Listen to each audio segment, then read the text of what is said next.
and welcome to this week's Three Legs, Four Wheels F1 podcast. It's Paul here with Dan. Sean. And Chris. Well, we've shuffled around again, haven't we? It confused me as we started then. I was like, oh no, I'm in a different seat. Just keeping the listeners on their toes. Yes. Yes, still no Lee, although he is at an airport. He's on his way back. He's on his way somewhere. Yeah. Just because he's in the airport doesn't necessarily mean he's coming back to the UK. So we're going to have some sort of triumphant return of Total Shunt, because we won't be putting that out there, but I'm sure Lee will be.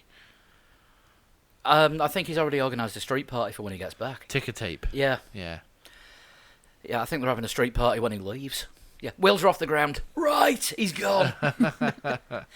Right, it is US Grand Prix week. It is. Hello to all our American listeners. Absolutely, yeah, and everybody else. And all everybody around the else. world. But yeah, I mean, the US, listeners in the US, you have a home Grand Prix coming up. So, and to be That means it's in your country, not in your home. well, yeah, of course, yeah. The ones in your house are quite short. Unless you have a big house. Yeah.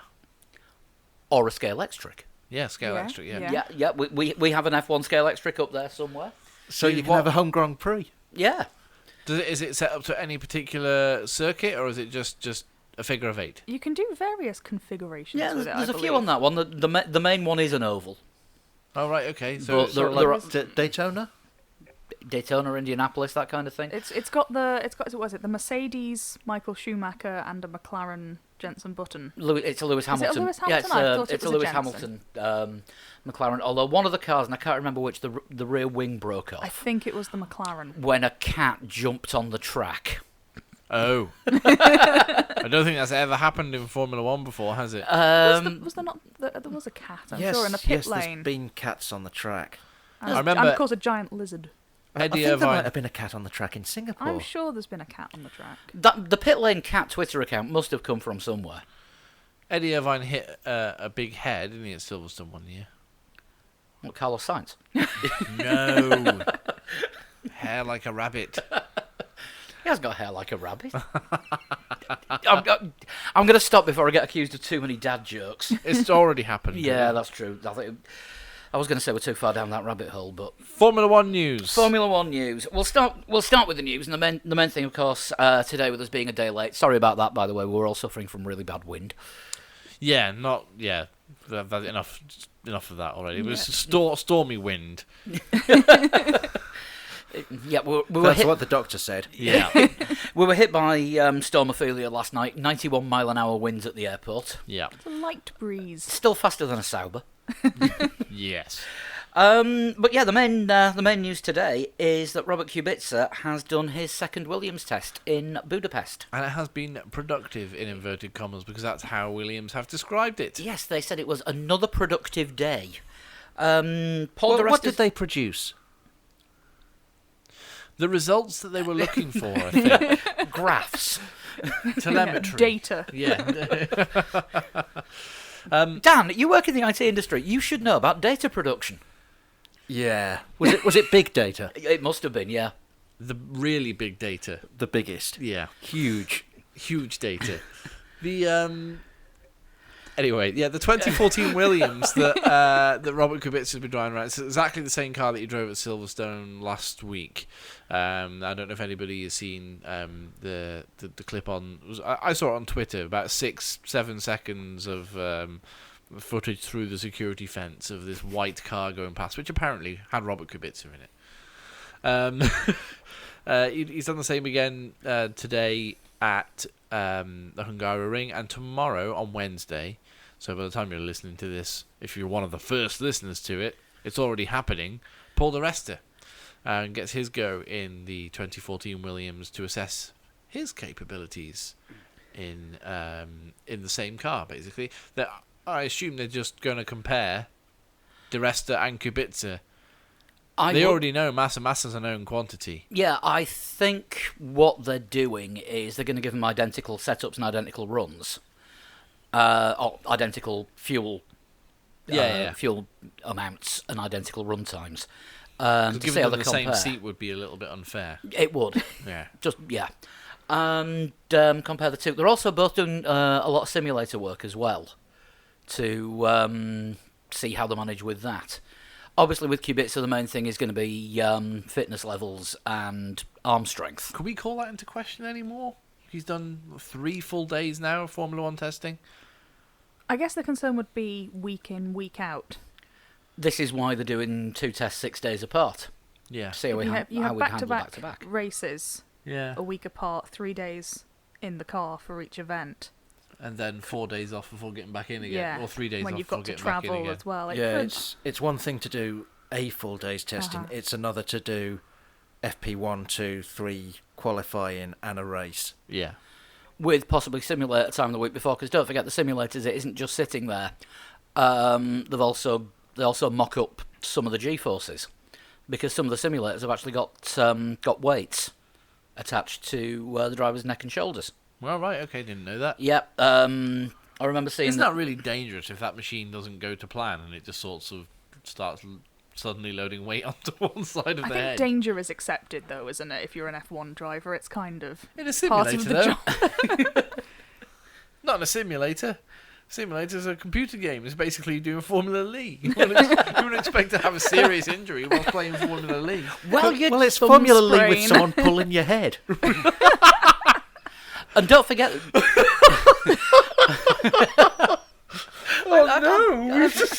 We've reached League levels. New of game, joking. new game, new challenge. Please So- don't send in any photos. so the challenge for next week No! is Mexico. No.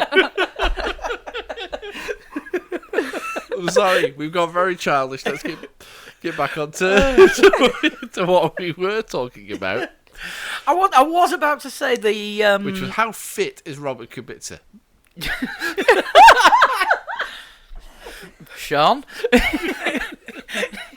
Robert Kubica was never regarded as one of the lookers, I think. It's probably fair to say. But his talent must Yeah. outweigh other things. Yeah. Like, which is what he's going to be looking at doing now. He's got to put his talent on. You out know, I on told you about track. those emails that I sent out this afternoon. Yeah. That's half an hour of my life I'm not getting back after the last 10 minutes. But he basically he has to prove his talent against Paul di Resta, who we know did very well at the Hungaroring in August. Yes. So it's and also Robert Kubica already tested at the Hungaroring with yeah, Renault. so they've both driven 2017 cars in Hungary. Yes. Was it 2017? Yeah, it was a Yeah, 2017. because it was the correct. official post-race test. Yes, it was quite right. And they're both running the 2014 The Williams. FW36. Is that what it's officially called? The FW36? It is, yes. Oh God. So Well, yeah, because if it's a 4-year-old car and they're on the FW40 now to celebrate the 40th anniversary, it would be the 36. did they not skip a year? I think These they kind did. of Well, things they- do yeah. happen, don't they, every now and then? They had the FW14B and the FW14C in different years, Yes. didn't they? They did, yeah. So yeah. What do we think? We can only speculate because Williams aren't releasing any official times or anything like that. But I mean, if I Williams, mean, they're not actually... Well, they are hoping to release their 2018 driver lineup by the end of the year. So we're still... and another name has emerged. Yeah, we're still another 11 weeks off. And now, according to Autosport, Pascal Wehrlein has suddenly appeared on the shortlist. Even though he's not old enough. When everyone was saying it was a shortlist of 3 between Di Resta, Kubica and Massa 2 weeks ago. Well, Toto Wolff was talking about this in Malaysia, Japan. I can't remember which one. They blurred together a bit because it was early in the morning. But yeah, he was trying to talk up the idea that Wehrlein could go to Williams. I think this would involve Massa staying on in some kind of brand ambassador, King of Martini role. The button position. Yes. I don't think he would take that, Felipe Massa, because he's already said, hasn't he, wants a competitive car or he's not going to be in the sport. He's Yeah. also said that Williams would be worse off without him, which that just sounds like signing his own career death warrant to me. It does, doesn't it? It does a little bit sound a bit sort of... Yeah. We talk about his girlish tantrum, weren't we? The few few weeks back where he's just like, well, you got to show me that you want me. Yeah. Which does sound like something that an angry girlfriend would say to you, let's be honest. Show me that you want me. It sounds like a bad R&B lyric. Yeah, it does. Yeah. And Williams aren't doing that by testing other drivers. No, if you said to your girlfriend, okay, you want me to show you that I want you, I'm just going to try out a couple of other people. Yeah, I'm going to see some other people, but I'll come back to you every weekend for the rest of the year. Precisely that. Do you know what I mean? It's a very strange situation, and for Felipe Massa to react emotionally is probably not going to hold him in good stead when it comes to making the decision. I wouldn't have thought anyway. I would actually think Massa's almost been edged out of the picture now by Williams. They sort of resign themselves to the fact it's probably not going to be Massa. I don't know, because they're going to go with a pretty safe choice, I feel.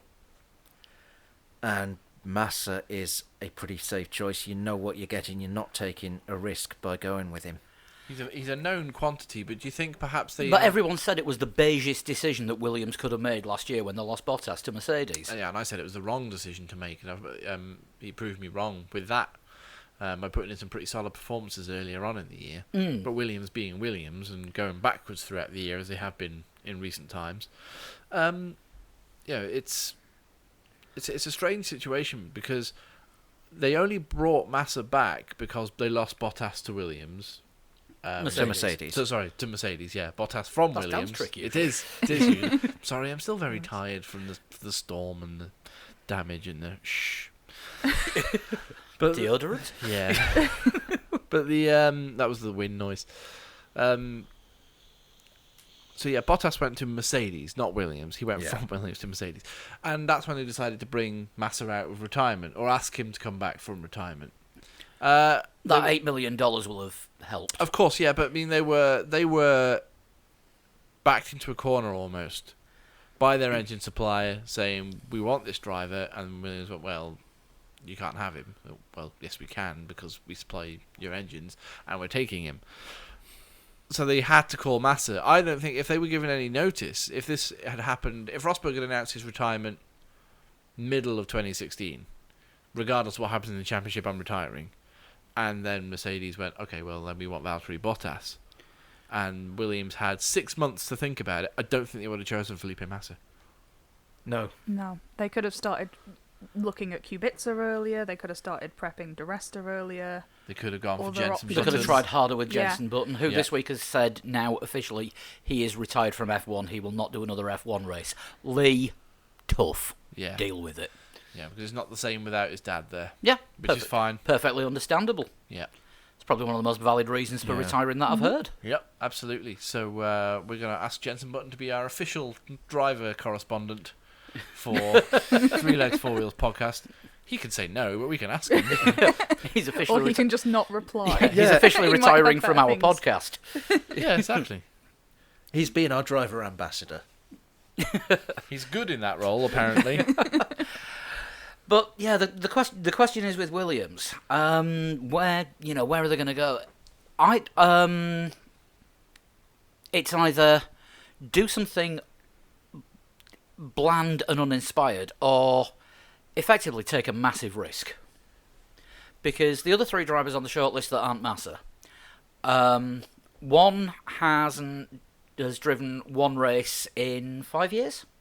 Yeah, Paul Di Resta. Yeah. His career finished at the end of 2013, when, despite the fact he wiped the floor with Adrian Sutil that year, they plumped for Hulkenberg over Di Resta. Because he had the sponsorship, so Yeah. it's 4 years. One race in the last 4 seasons with Yeah. Di Resta. Then you've got Kubica coming back from an injury 6 years ago, where everyone said that's him finished, and has now actually built up the ability to race competitively in a variety of different classes. Yeah, through Because- rallying and Because don't forget, he's been driving a lot of rally cars. yeah. And I think he's been doing some touring car stuff as well. And then you've got Verline, who who hasn't really had a chance to prove himself in Formula One. He's untested in a fast car. Yeah, Manor and Sauber don't count as cars that you can prove your As worth cars. in. He looked very good against Rio Haryanto. He looked He equal with Esteban Ocon, and I'm really excited about Esteban Ocon at the moment. Yeah, as a future prospect. he looked equal with Esteban Ocon, but of course Ocon had 6 months less in the car than him, Yeah. which means it's difficult to compare the two. And then he's looked a bit better than Ericsson in something that can barely be called a car. I think anyone. So he's looked better than somebody who can barely be called a driver in something that can barely be called a car. Yeah, It's not a great sort of selling point, is it? Pascal Wehrlein, better than Ericsson. You're not going to sell a lot of t-shirts. better with than Ericsson that. and Haryanto. Tell you what, talk about not selling t-shirts. Let's get that on a t-shirt. Pascal Wehrlein, better than Ericsson. You're listening, Jana. Want to thank Jana for the Crash Bastard t-shirts as well. Yes. The profits from those are going to James Holman Sponsorship Fund, which we will talk about later. We will indeed. Okay, quick straw poll between the four of us. Who do we think Williams should take? I think they should take De Resta, because he's the safer option. You know he wouldn't have problems with the fitness, he can drink the drink, he can pose with the martini, there's no problem with De Resta. There's potential issues with the sponsorship with Wehrlein and with the arm with Kubica. If I had to make the decision, I might go a little bit crazy and do a seat share with Kubica and De Resta, because they're not going to win the Drivers' Championship. Bollocks, I knew I should have gone first. I was going to say exactly the same. Although Martini do get the benefit with Kubica that he's got his own brand energy drink, so it could be the perfect mixer. After we did the live taste test of the Kubica Martini energy and drink. Kubica energy drink, that's a combination. That would be like No, that's a terrible idea. It wasn't even a very good energy drink. We should prove this empirically. Prove that it's a terrible idea, not just say it. Right, so we've got a bottle of Martini down there. If somebody wants to quickly nip to Tesco's, other supermarkets are available now. Nobody wants to do that. I haven't seen it in Tesco for several years. I don't know if it's still a thing. And it was only 35p a can. Yeah. Which is a sixth of the price of a can of Red Bull. Yes. Excellent.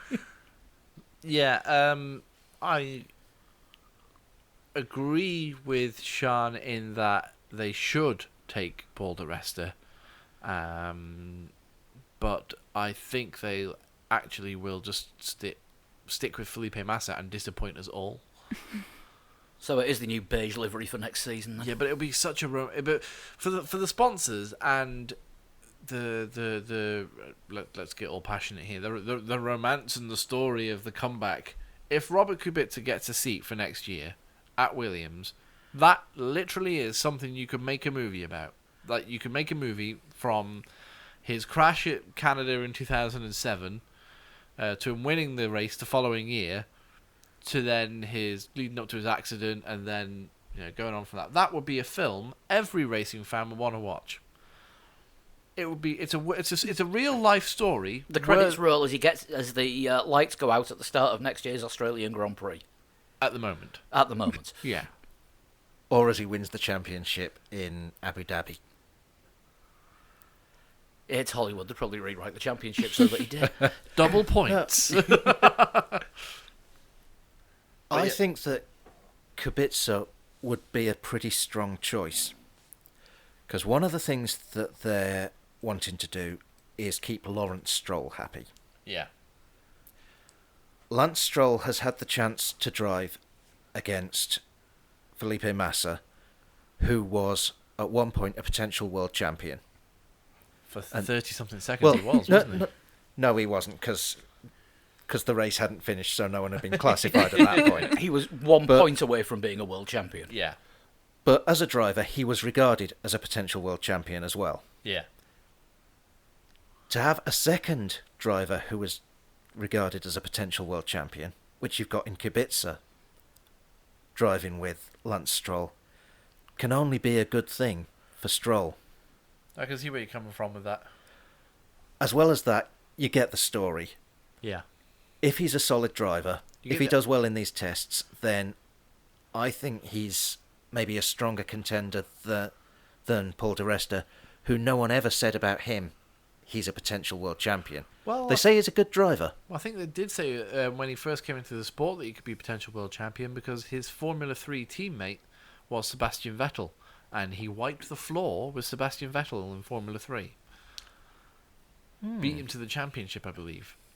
I'll have to double check that, but that's what I believe. Paul di Resta wiped the floor with Martin Sebastian Brundle Vettel. was as good as Ayrton Senna in Formula 3. Well, they were close rivals. I don't think he was quite as good as, but yeah, they were very close rivals. But in Formula 1, they never had cars that were equal enough to fight at the same time. True. So, who knows? Brundle and Senna could have been a great battle. But I think whatever happens, Williams should keep di Resta on as third driver. Even if he's first driver. Unless they take him on. I'm going to throw a football reference in here. Something that came up a year ago. I'm a York City fan. 12 months ago, York's manager at the time resigned and replaced himself as caretaker manager until they found a new one. So if it can happen in football...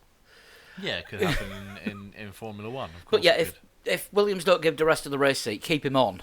Because if they take Kubica, there might be some times when fitness issues arrive. Don't forget, next season we've got the first 3-weekend run.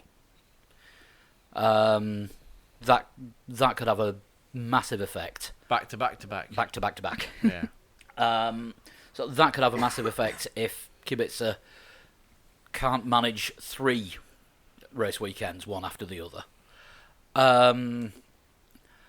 If they keep Massa, then... Don't forget Massa's losing sponsorship as well, isn't he? Yeah. If they keep Massa, what's the chances of him, his performance falling off again, and Williams want to look at other options? And then the options that they wanted to look at are now no longer available because Yeah. they've gone and done something else. It's... Williams used to be the in the 90s they would be the ones that took the risk, wouldn't they? We'll re-sign Nigel Mansell. We're quite confident in this car. We'll re-sign him because he nearly won the championship for us. We feel we kind of owe him a little bit of something. Re-signed Mansell, won the title. Mansell retired. Well, let's bring that young driver Damon Hill in, and then was it Jacques Villeneuve? Jacques Villeneuve, fresh from IndyCar. Yeah, we're going to to sign him from IndyCar because we think he's a good driver. And now we've got to be best play it safe because we don't want to upset the apple cart. So come on, take some risks. Signing Alex Zanardi, which on paper was great. It was just the car was an absolute dog. Yeah. Juan Pablo Montoya. Yeah. Again, probably the best driver in Formula 1 to never won a world championship. Yeah. Where has the risk gone with Williams? Exactly. The risk has gone and their success has gone with it. A lesson for us all. Talking about the risks, Red Bull, Toro Rosso. What the hell is going on? They went back through Rumours. Well... That's a Fleetwood Mac album, Dan. I was just looking through Paul's record collection. As is Penguin, we believe, Fleetwood Mac. We discovered this the other day. They have an album called Penguin. Oh, very nice. It was on Only Connect. It was. Okay. It's a very difficult quiz show. Right. We were being highbrow.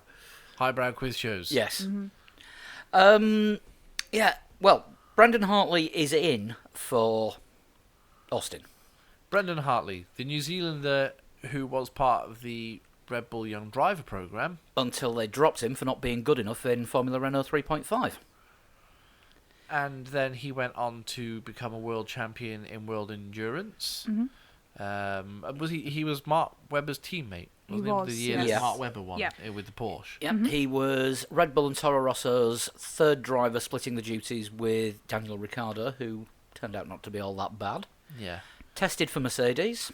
He's also been doing recently he's been driving alongside Sebastian Buemi as well in is it World Endurance again he's been driving into that. So yeah, all these names that were thrown about for this Toro Rosso drive, which was looking decidedly vacant, and they've gone for Someone no one mentioned. Someone no one mentioned. Yeah, one of the young drivers who was spat out of the churning machine, and brought him back. Now I think this is the first instance of Red Bull ever doing this, or Toro Rosso ever doing this. The Red Bull organisation. Yeah. Marco Racing. Yeah. Yeah. You look at all the other drivers that they've got rid of for various reasons. They've never come back. No.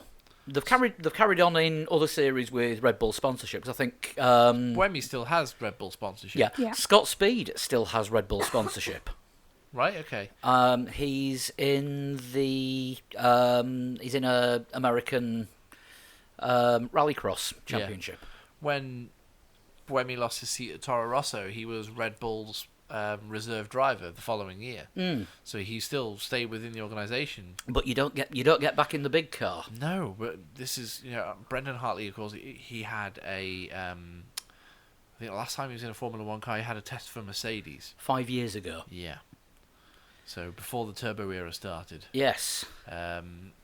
So interesting to see that. At least with him coming from LMP1, he knows what a hybrid engine does, which going by Le Mans this year is fails. Catches fire. Yeah. Catches fire when you drive it back to the Was pits he too not fast. in the one car that did finish this year? Yeah. I think he did. He did win by default. So I think. I think he won by default. Yes, he won by actually seeing the checkered after flag. Two most beautiful words in the English language. After they had to change, what was it, the entire front axle and steering column. Oh yeah, no, he didn't finish in half the same car he started in, Yeah. definitely. But But he finished. yes, Oh, brilliant. Yeah, 60-minute pit stop, and I think he only actually took the lead of the race with about half an hour to go. when the other one broke down. Yeah. Wow. I think what's happened here with Toro Rosso, because I mean, it's easy to say, oh, they've just gone back through their meat grinder and picked out the one who's done okay.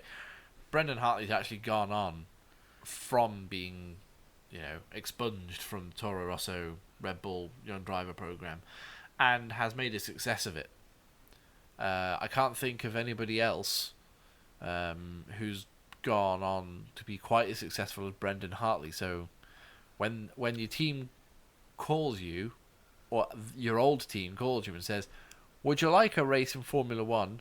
And then the conjecture starts with the possibility of sticking around for a few races, maybe a bit longer, you're going to say yes. That is, of course, conjecture. The sticking around for a bit longer bit, but we should probably mention it. We should mention it. When we had Sean on last week, Sean informed us that it was the first time since '94 that a team had changed both their drivers between two races. Yes. So Toro Rosso started with Sainz and Gasly in the last race, Japan. wherever Japan. that was. Japan. Thank you. In the middle of the night. Yes, in Japan. In the middle. No, that's Billy Joel. Didn't realise that was the last rock single that Billy Joel released. Was it? It was in 1994. Oh, there you go. I wouldn't even say it was rock single, perhaps. It's more soul. He's a classical musician these days. Well, there you go. The Piano Man's a classical musician. Who would have guessed it? Anyway, Sainz and Gasly started in Japan.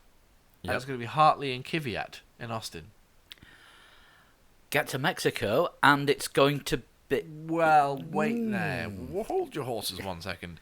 It's going to be two out of those four drivers When that it was are being in announced- the car. We believe that Gasly will be driving in Mexico. Yes. Yes. When it was announced that Brendan Hartley would be taking over in Austin, one of our listeners asked us straight away, well, what do you make of that? My response was, well, it'll be interesting to see if Brendan Hartley wipes the floor with Danny Kvyat. Who is going to get what car? Yeah, that's This interesting. is- Is yeah. Kvyat going into Kvyat's car, which is Gasly's car now, even though Gasly's replacement is Hartley?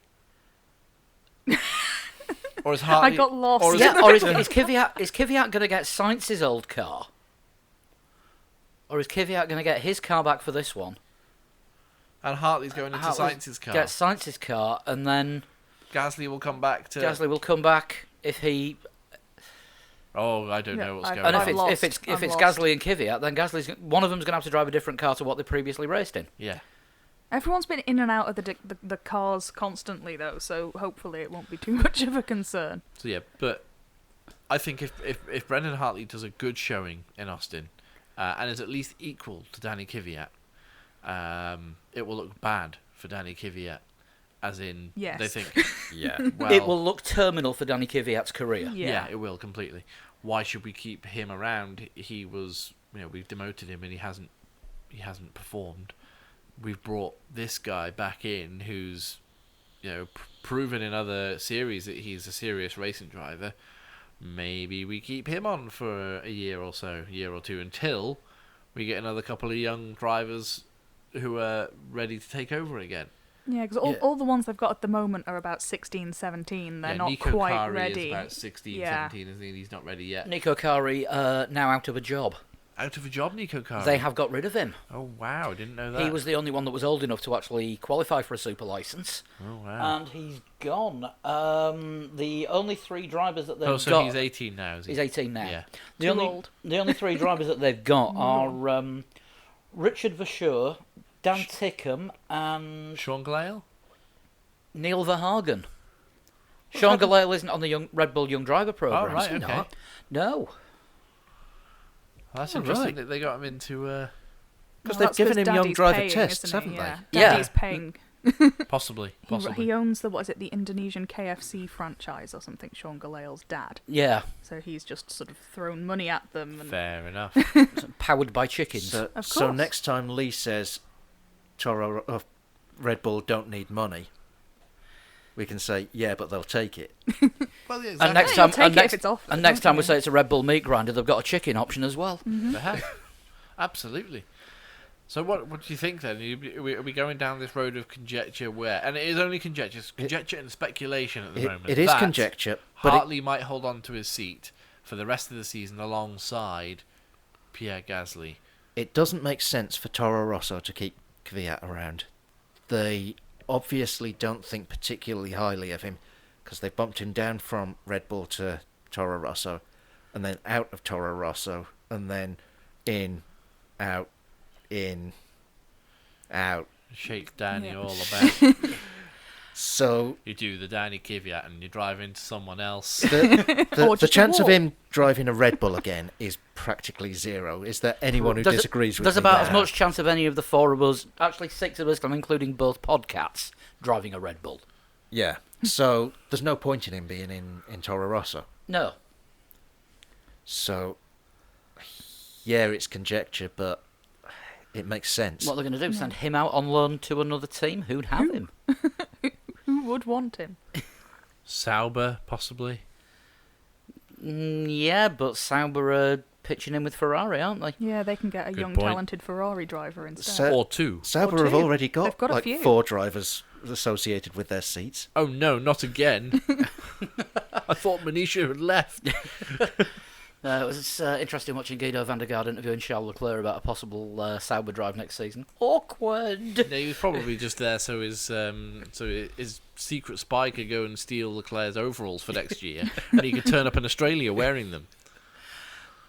But there's nowhere for Kvyat to go. I'm sticking my neck out and saying a decent performance by Brendan Hartley this weekend, and Kvyat is done in Formula One Yeah. for the foreseeable future. Yeah, it doesn't Which look is- good for him if he loses to someone who came through the young driver program And at the same left. time as like Buemi and Vettel, Ricardo.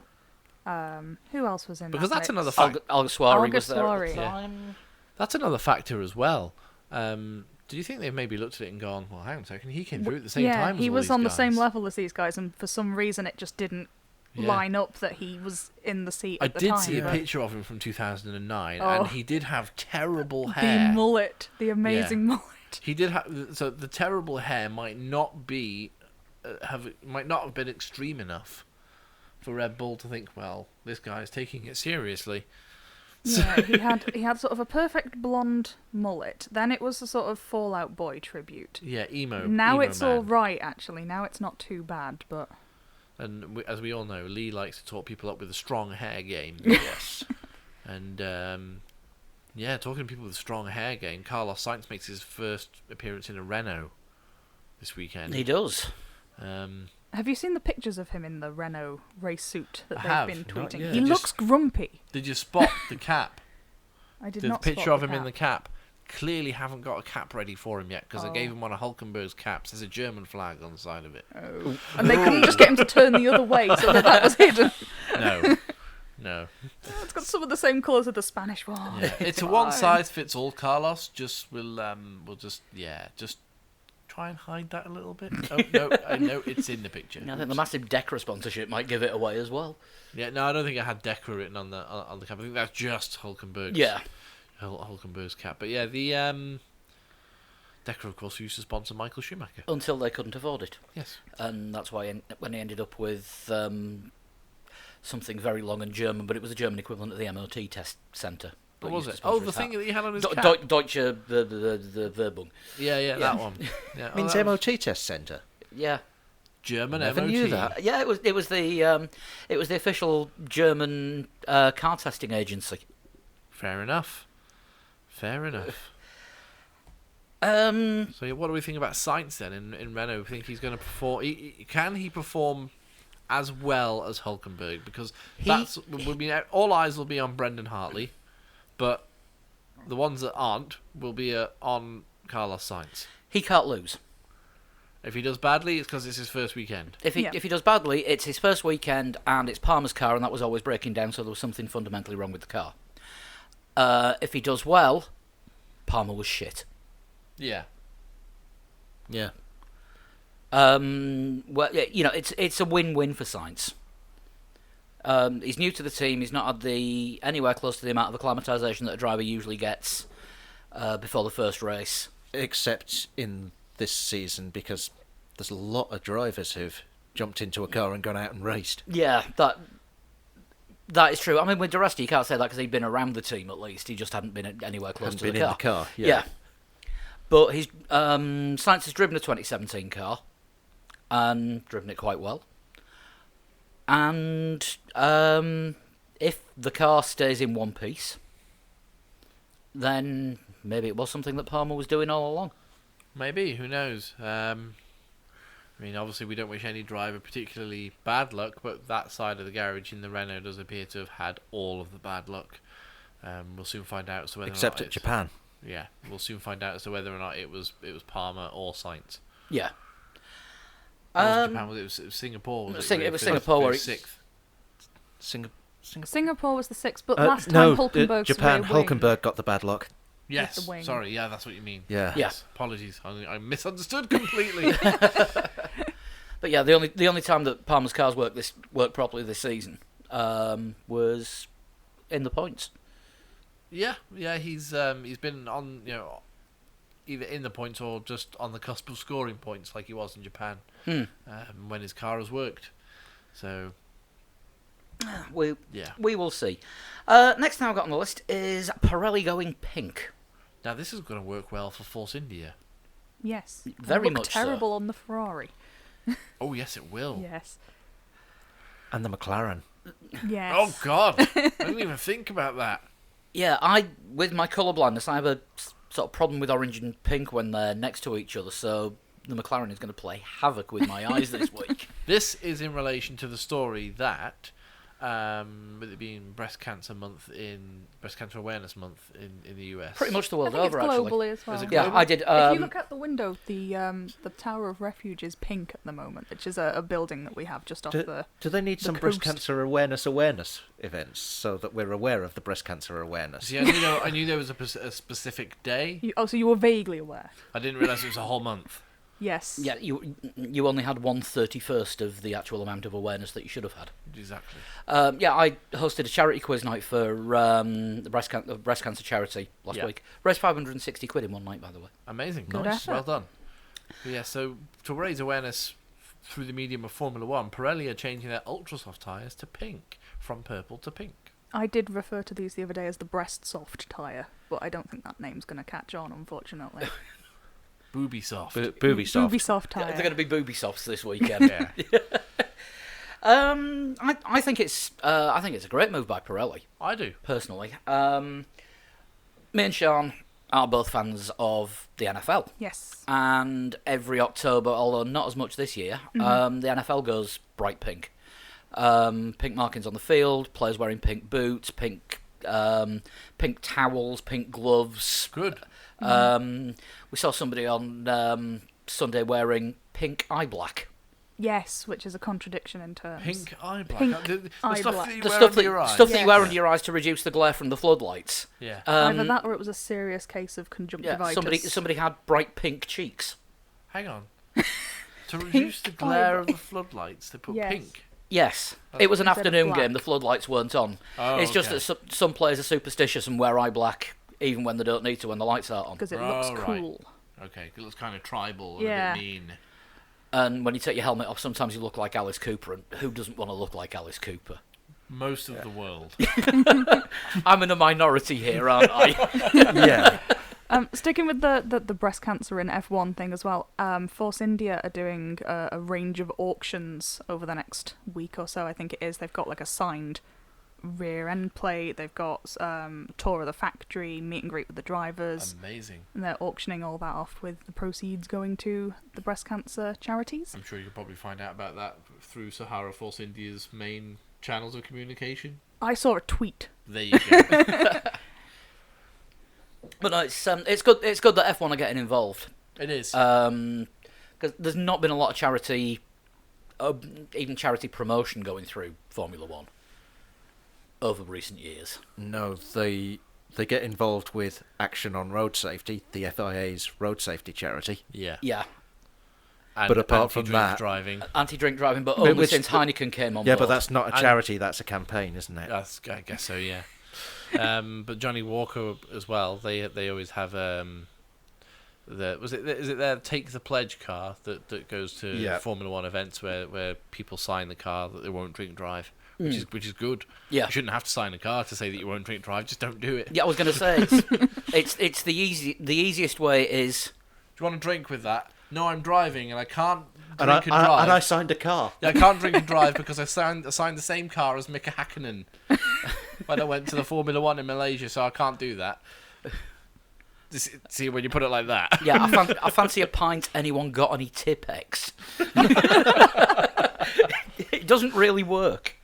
But no, great move by Force India as well as Pirelli. Like I say, it's going to be hell on the eyes in certain cases. Yep. And I've got to admit, the tyres have already looked a little bit licorice all sorty since the coloured stripes came in, and they are going to look like a big licorice all sort. I mean the actual Bertie Bassett. pink Yes. circle one with the black middle. Yeah. There was someone talking earlier this year, I can't remember who it was, that scientifically there's no reason why they couldn't make the whole tyre A of a different colour. colour. Yeah. There's no... Because there's no rubber in there. yeah, in the it's not actual less grippy, compound. but the drivers just don't trust it. Yeah.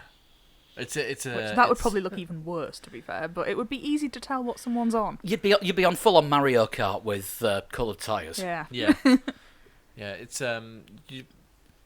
been done before. I think in the 80s you could buy bright green tyres. You know, like you could for your BMXs.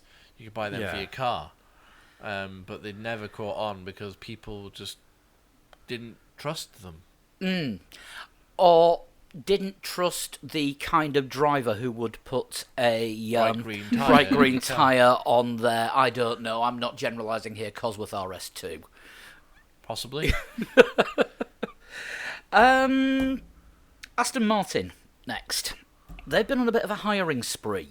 Yeah. Yes. This I'm going to go right around the houses for this one. There's new engine regulations coming out soon, isn't there? 2 Yes. weeks today, Imminently, October yes. 31st. 2 weeks today. Ooh, Halloween. Spooky. Yeah, spooky. Yeah. Is Ross Brawn going to scare us? Give us a Halloween trick or a treat? Yes, that's what we can call it. But the with the new Well, we engine, can't now. we can. Oh no, because somebody will rip it off. Yeah. Oh, it's all right. They'll do it the day after. No, it's already been done. Ah, They've done it already. They've already ripped us off 2 weeks in the future. It's happened. But the oh, sorry, I'm thinking of puns now in my head. Sorry, I should be concentrating on what I'm actually going to say. The engine regulations for 2021 onwards are revealed. Well, it's the basics, isn't it? The outline of what they're gonna be aiming for 2021 onwards. Cylinders, capacity. Yeah, and then there'll be meetings and subcommittees and things we'll go through, and it'll probably come out in 2021. Nothing like is announced in 2 weeks' time. All cars must be powered by the brine from tuna tins. Wow, maybe. that would be very unusual. However, we know Aston If Martin... if you're in a meeting like I was today, no, it probably wouldn't.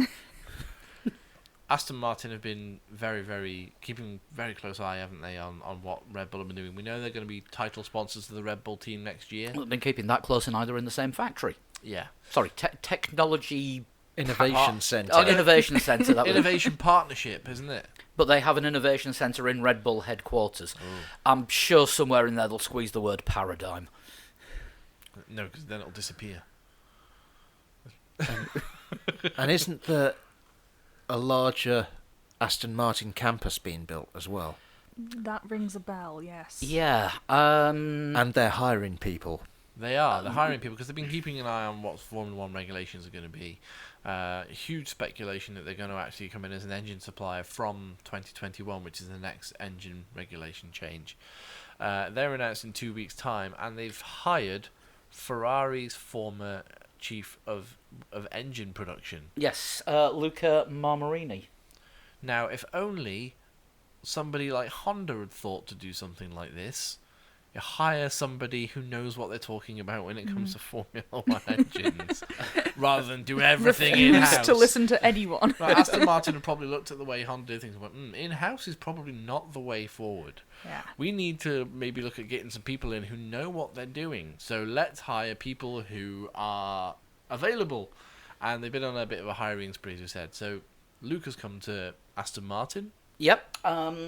Basically, Aston Martin are saying they have the brain power to make a Formula 1 engine, which they will decide whether they're going to use that brain power or not, depending on what comes out in 2 weeks' time. Now, there was a story earlier in the week about what the regulations are likely to look like, wasn't there?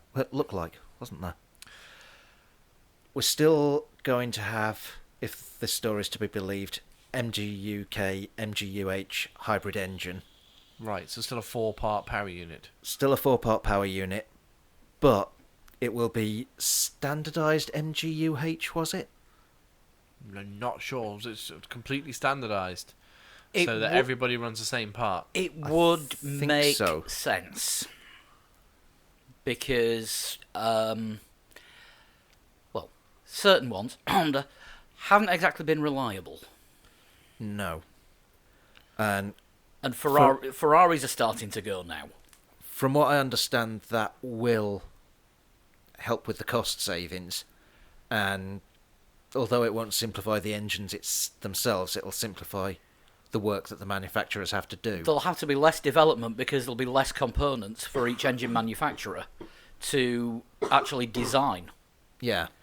And then that way you just get a bolt-on part and you're good to go. Yeah. There was a... I know that's simplifying engine development quite a lot, although that appears to be the way that Honda have done it, which is why theirs doesn't work. But there was a... Anyway, McLaren. There was an article, wasn't there, as well, that was out during the week. I copied into our group chat about the finances of Formula 1 and how budget cap is looking at being implemented. I wonder if that will be part of the 2021 regulations as well. Budget cap, which would mean that the teams at the front, Mercedes, Ferrari, Red Bull, will probably have to scale back a little bit. Mercedes will probably have to scale back a lot on what they've been spending. But the smaller teams probably still aren't spending that much a year. So it should keep them in a similar order, but tighten them up and allow them to. But make it feasible for Sauber to not compete with Mercedes. Yeah. Also, don't forget, isn't 2021 the start of the new Concord Agreement, which deals with the distribution of revenue amongst the teams? Yeah. Yeah, which is going to change drastically, as this article said, about the TV revenue, because that's appears to be, under Formula 1's current owners, changing completely. Yes. But we'll just have to see what unfolds with all of that. Aston Martin, though, are the most high-profile of outside the sport engine manufacturers who are looking at the sport at the moment, aren't they? Because they've already signed that title sponsorship deal with Red Bull. Yeah. I mean, what about others? Like, of course, Lamborghini, Cosworth have been mentioned, haven't they? Cosworth. Yeah. Porsche get thrown in the mix every now and Cosworth then. seems to always get mentioned when there's talk about changes in F1. Oh, will we get Cosworth back? It's like, well, it didn't go great last time. Well, no, they built which is what we said about the last 4 times that Cosworth have been coming back. Well, they built a hybrid engine for the 2014 season. Nobody took it on. Now, allegedly, that Cosworth engine actually had a lot more power than what Honda brought into to the McLaren. Too long didn't read. Some. Yes. Yeah. So, of course, that power unit was never put into a working car. It only ever sat on dyno. Now the problem is dyno results are one thing, and actually putting it into a car is another, because Honda have been great on the dyno. Ferraris have been reliable on the dyno. Yeah, that's the thing. Put it in a car, and you change the paradigm. It's once you get like overheating and it gets shaken and stuff like that. Yeah. That's when you find the weaknesses. Yeah, Honda are blaming the vibrations. Oh, we didn't think it'd vibrate this much with 4 times as many cylinders. Really? if you have driver simulators, can you not have engine simulators as well? Power unit simulators. Yeah, the manufacturer simulate being in the chassis and actually going Put it on around a power circuit. plate or something. Yeah, on the rolling road. Yeah. Yeah, it would make sense. It would, wouldn't it? I'd be surprised if nobody's thought of that idea before. They must be actually doing that. They if it's must be a allowed. thing. They must be a thing. That can't be something that we've just invented, surely. If it is, you need If to there's get someone some from Honda going, protection on that idea. Let's try that. And Yeah. now Then McLaren- something's very wrong. Yeah, and then McLaren are ruining their chances of throwing away, and when Toro Rosso, when Brendan Hartley's champion next year. Or Danny Kvyat. Could happen. It could happen. In a Sauber. Yeah. But yeah, it does look like to me Aston Martin are they wouldn't be taking on this many people in the profile of the roles that they're in with the experience that they've got, unless they were going to have a serious go. And I'm sorry, but the announcement, the public announcement of the new engine spec, is the 31st. I am sure that non-disclosure agreements have been signed and They already manufacturers know what it is already. And part of the incentives for Aston Martin to come into Formula One is just to be told, make it sound like you're looking at it just in case, don't say anything. Oh look, it's just as you thought it was going to be. November 1st, Red Bulls will be powered by Aston Martin in 2021. Or maybe even earlier than that, perhaps. I don't know. Would Aston Martin develop an engine for 2 seasons in 1 year? They might buy them badged. If Yeah. they could, Badge them. if they could use the standardised MGUH or build their own to the same standard, then they can be working on what the rest of the engine's going to look like. Actually, with it in a car. Yeah, possibly. Of course, yeah. There is the badging option because it's gonna be a Honda engine in the back of the Red Bull from 2019, At the moment. by all accounts. Honda Aston Martin tag. That's a lot of words. Just throwing it out there. Yeah. I don't think necessarily buying customer-based engines, rebadging them is a terrible thing. So long But as, would Honda actually sell anyone an engine to put a name on it that wasn't Honda? I don't know. Given everything's got to be done the Honda way with the Honda name on it. Yeah, it's very Aston Martin are going at this from a very different angle than Honda have. Yeah. Again, no confirmation that Aston Martin are going to be looking to definitely get into Formula One, but I wouldn't be surprised if after these regulations are announced that we do hear, a couple of other manufacturers who probably won't get to to 2021, but will look at entering or re-entering Formula One Yeah, but for a basically year or two afterwards, they're hiring people so that they're in a position to enter if they want to. if they want to. And if they leave it too long, then they won't be able to get the right people. obviously. If they haven't got the right people, they're not going to be able to compete. Yeah. So get the people in now. Maybe 2 years' time they're going to say, no, 2021 isn't going to be feasible. We're not doing a Formula One entry. And the people that they've hired will go on to other things, back to Formula One or into other sports. I suppose that's the thing. If they're taking on the people that are the best in that field, it won't be difficult for them to find other jobs. No. Should the Aston Martin project not come to fruition. And is this guy who's come from Ferrari? Is he one of the people who was a victim of Sergio Marchionne's axe swinging mid-season last season, when it looked like he just basically decided he was going to run Ferrari by himself? Even though it was nobody in particular's fault, it was just a perfect shitstorm basically for Ferrari. Marchionne decided to get rid of a lot of people and put people in different positions within the team. But they had like an aero guy, didn't they, running their engines for a while? It was like, well, hang on a second, he does aero. Why have you got him in the engine department? He predates Marchionne. He left Ferrari at the end of July 2014. Oh, well, there you go then. What's he been doing since then? Wikipedia doesn't say. If anyone fancies writing it, you know where to edit. Anyway, McLaren. Actually, no. Actual McLaren. Actual proper McLaren-owned driver. Lando Norris, Yes. F3 champion. Congratulations. Congratulations. European Formula 3 champion. Yes, with possibly the coolest name going. Lando Norris. Just the Lando part. Well, it's a mixture of Lando Calrissian and Chuck Norris. The Chuck Norris bit is secondary. He now says he is ready to step up to be McLaren's reserve driver next year. Yes, and Eric Boulier has said that he will be if Jenson Button doesn't want to continue. Which And Jenson Button doesn't. has No. said he is retired. Yeah, has said that F1 is not for him anymore.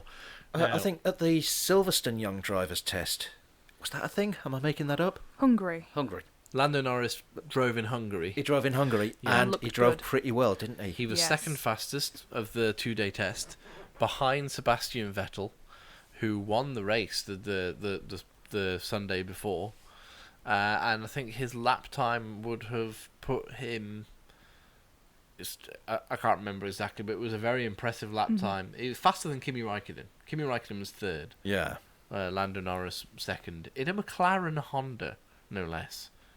Yeah, I mean, Which he is took pretty the good. headlines from Kubica at that test, which Yeah, was absolutely. was Yeah, good Kubica was going. like fifth, sixth fastest, and yeah, Lando Norris was second. George Russell was also pretty good, wasn't he? He was, yeah. Newly crowned GP3 champion George Russell. Yes, George Russell, GP3 champion, of course, as well. Future of British motorsport is looking pretty good. It is, isn't it? I'm fully on the Lando Norris, George Russell hype train at the moment because they are looking seriously good. Yes.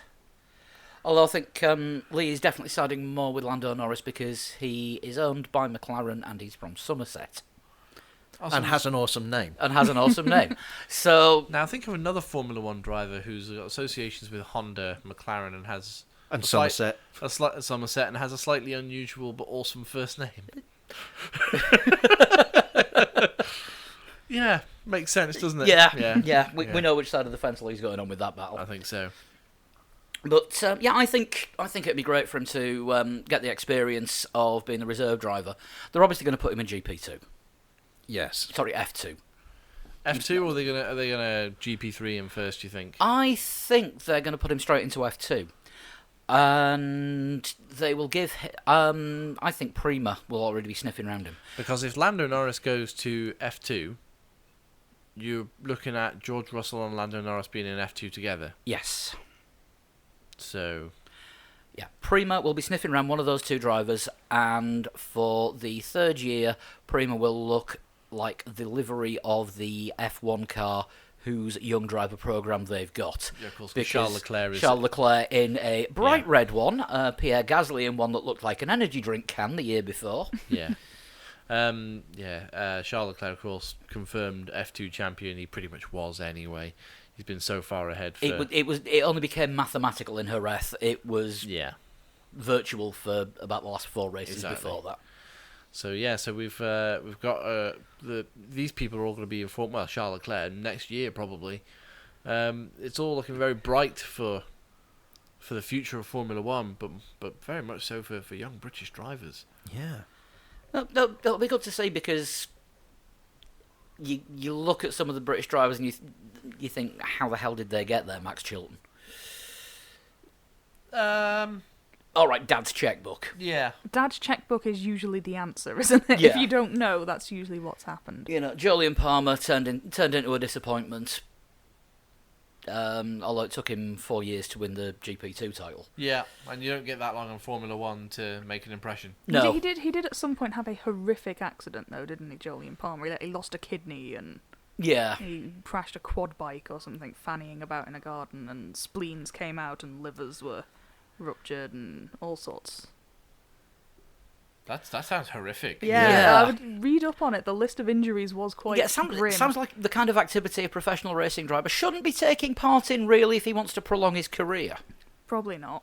Unless you're Kimi Räikkönen and don't know the meaning of fear, pain, and terms and conditions on your contract and insurance policy. Yeah. If nobody's read Nigel Mansell's Staying on Track book, read it, because I had no idea the amount of serious injuries he had before he even made it to lower level Formula. He had 2 horrific karting injuries when he was very, very young, and just as soon as they healed, got back into karting, and actually before they healed, got back into racing karts again. But yeah, it'd be enough to put a normal person off. The first injury, probably not for me. Yeah, but that was Mansell's way of doing things, wasn't it? You know, the first thing he said to a doctor was usually, "Is it still attached?" "Yes." "Right. Get me back in the car."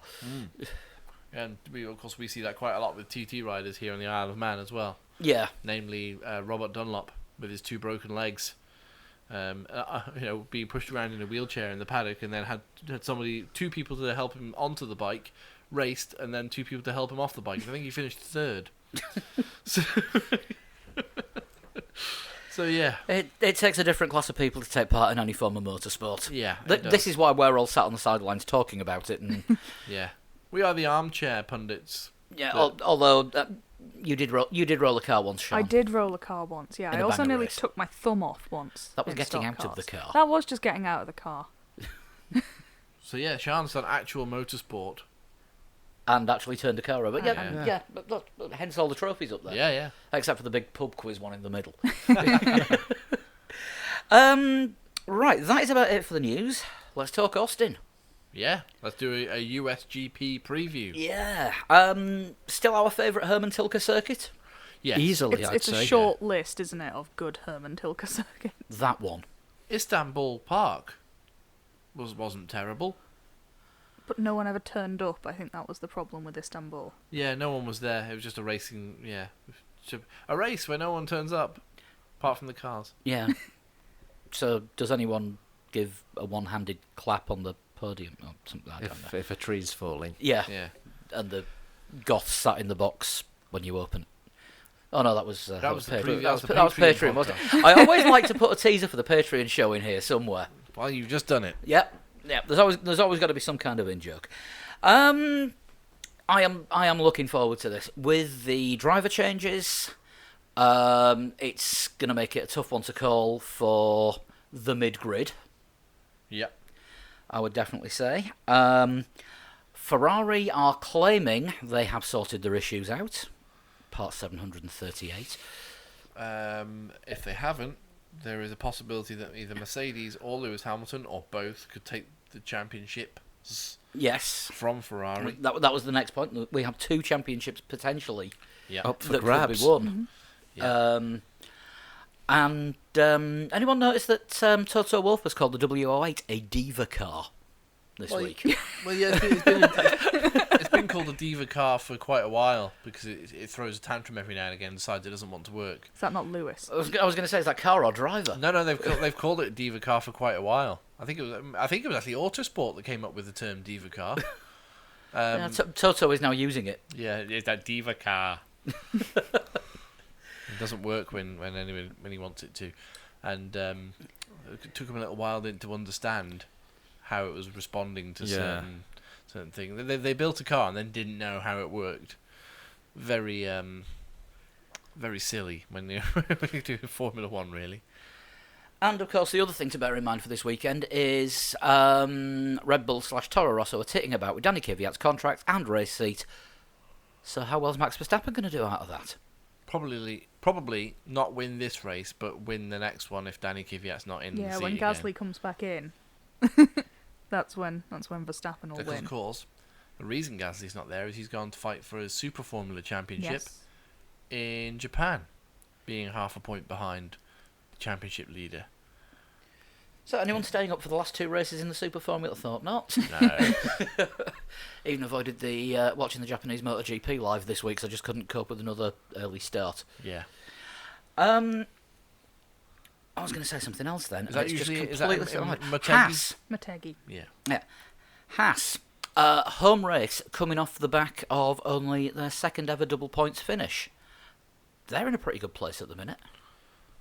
Yeah, though Gene Haas has been saying that, or was it Gunter Steiner saying that this year was a lot harder than he'd expected. Second season syndrome. Second season. Outscoring from the first season and having 2 drivers splitting the points between them. Yeah, I mean, I think they're doing brilliantly. They've brought as many parts in as they can. I mean, I know that percentage of that they're allowed to buy and decreases season by season. But they bought the chassis in from Dallara, didn't they? Dallara built their chassis for them. Yeah. And they've been buying parts in as many as they can from Ferrari. Bear in mind, the first season, I think 85% of that car was previous season Ferrari. So, And for some reason, Gutierrez and Grosjean both thought they were next season's Ferrari. yeah, both of them were wrong. Yeah, we're in for an interesting one this weekend. It's gonna be good for at least 90% of the grid. Yeah, it's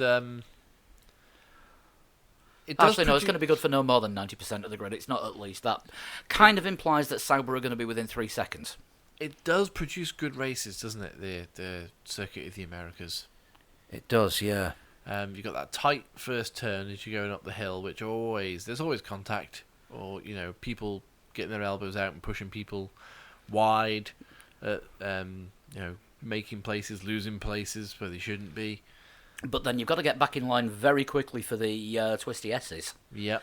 Because again, if you're out of shape there, you lose all of the time. Yeah. If you miss one because you're not in the right place on the track when you go into the first one, you'll be nowhere near the track by the end of the third. Yeah. I mean, it's a chassis circuit and a power circuit at the same time. Because you've got that long back straight. Yeah. Cause that's the third longest DRS zone in Formula One. I think it is. Behind Baku and Belgium. Is it Belgium or is it Abu Dhabi? Might be Abu Dhabi, but I'm sure it's the third longest. Somebody will probably pull me up on this, but I have read. And it's a strange one for downforce setup as well because it's quite.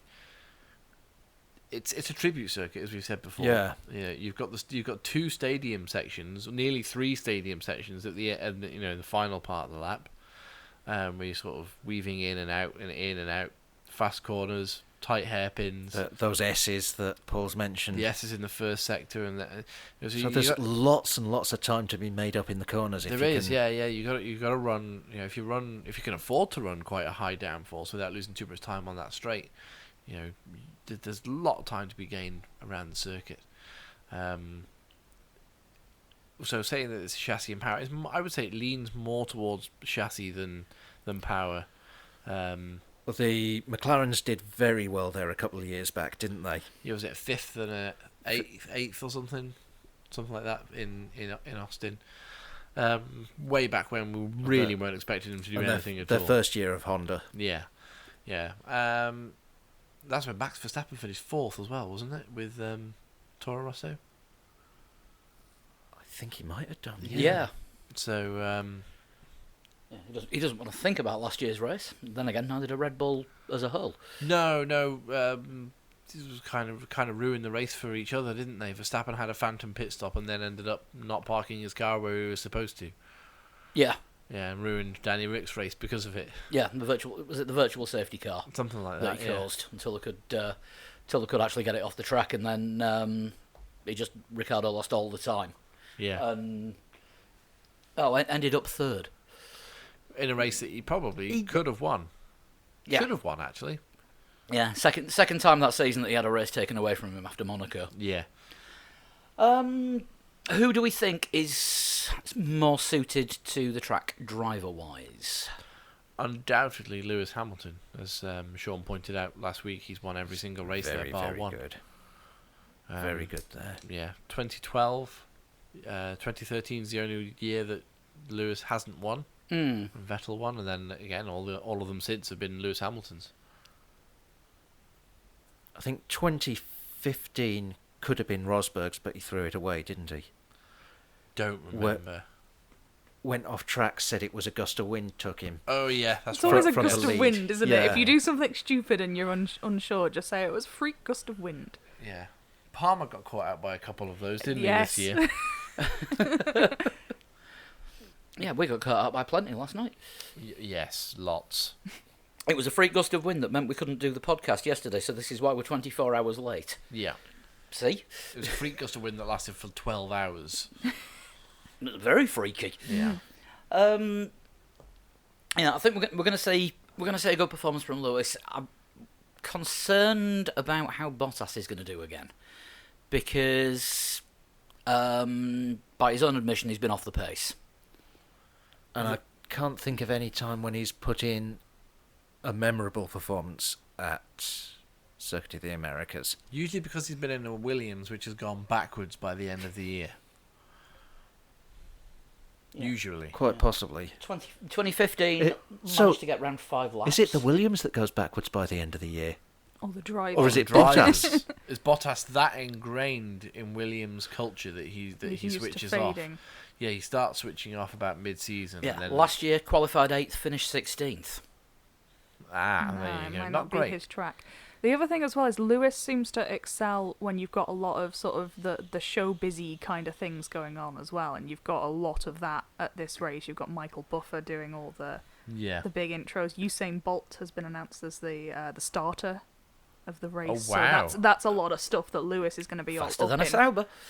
And who's going to be doing podium interviews? Because this time last year we were pushing for David Hasselhoff. Yeah, I think we'll get Michael Buffer to do that. They might as well get the. That'll cost them a lot. I The think pro- he gets paid something like $100,000 per word or something stupid like that. They're gonna have him there. He'll be heard. He won't need a microphone. As long as it's not George Lucas again. That's all I'm concerned No. about. That wasn't great. But he's remade it. There's now Podium Interviews, the special edition on Blu-ray, and And he asks. they've digitally enhanced. Yeah, he asks completely different This questions. is where Vettel shoots first. Yes. Excellent. Yeah. And then there's some sort of force ghost of Ayrton Senna. Yeah. Right. Should we do some predictions? Yes, we can do some No. predictions. You genuinely looked terrified when I said that. Have we got time to quickly go through the teams and just sort of... Actually, yeah, I think we have. We're not too far in. Sauber will... I can predict them. Yes. Yeah. yeah. Back of the pack. They won't do Terrible. too well. They will be terrible. Yeah. Probably not as far off the pace though as we've seen them Possibly not. recently. Instead of 5-6 seconds a lap, could only be a couple of seconds a lap, which is still not great. Yeah. And it's a long circuit, so being lapped is going to take a while because it's like a 1 minute 40 something lap, isn't it? Marcus Ericsson actually got through to Q2 last year. Was it wet? No. No, it was the year before was the Yes, very I wet remember one of them Oh, recently yeah, being yeah. very wet. Yeah, I had to double check and make sure I was looking at the right race, but no, Marcus Ericsson. Surprisingly. He must What have. happened? Who dropped out?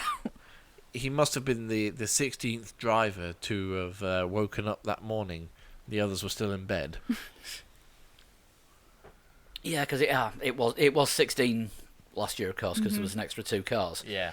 Who dropped out? Grosjean, Magnussen, Button, Verline, Nasser, and Ocon. Well, all drivers better than him. Verline and Ocon, though, in manners. In the manner, which was a pretty poor chassis with a good engine. Haas had a terrible end of year for Verline out qualifying NASA. Yeah. So, Marcus Ericsson may surprise us by having his one race of the season where he doesn't blow chunks. Oh god! If he's really happy with qualifying last on the grid again, I might just have to just catch a flight and go and punch him in the face. If he gets 18th, he might actually explode. Maybe this is why Lee is currently in an airport, because they can't have him in the same country as Ericsson in case. Oh yeah, that's he just right. Yeah. kicks off. Yeah. But no, I think we'll see this out as about 2.5 seconds off the pace. Sounds about right. Maybe a bit more than that, but The McLarens, we think, are going to have a chance at having a decent race if they can hold the reliability together, because with it being slightly more chassis circuit, again repeating ourselves from many previous podcasts, McLaren chassis looks great. It's just the Honda engine power unit that fails it a little bit. yeah, I think the corners, there's probably enough time to be gained in the corners to make up for that long straight where they'll be losing. Yeah.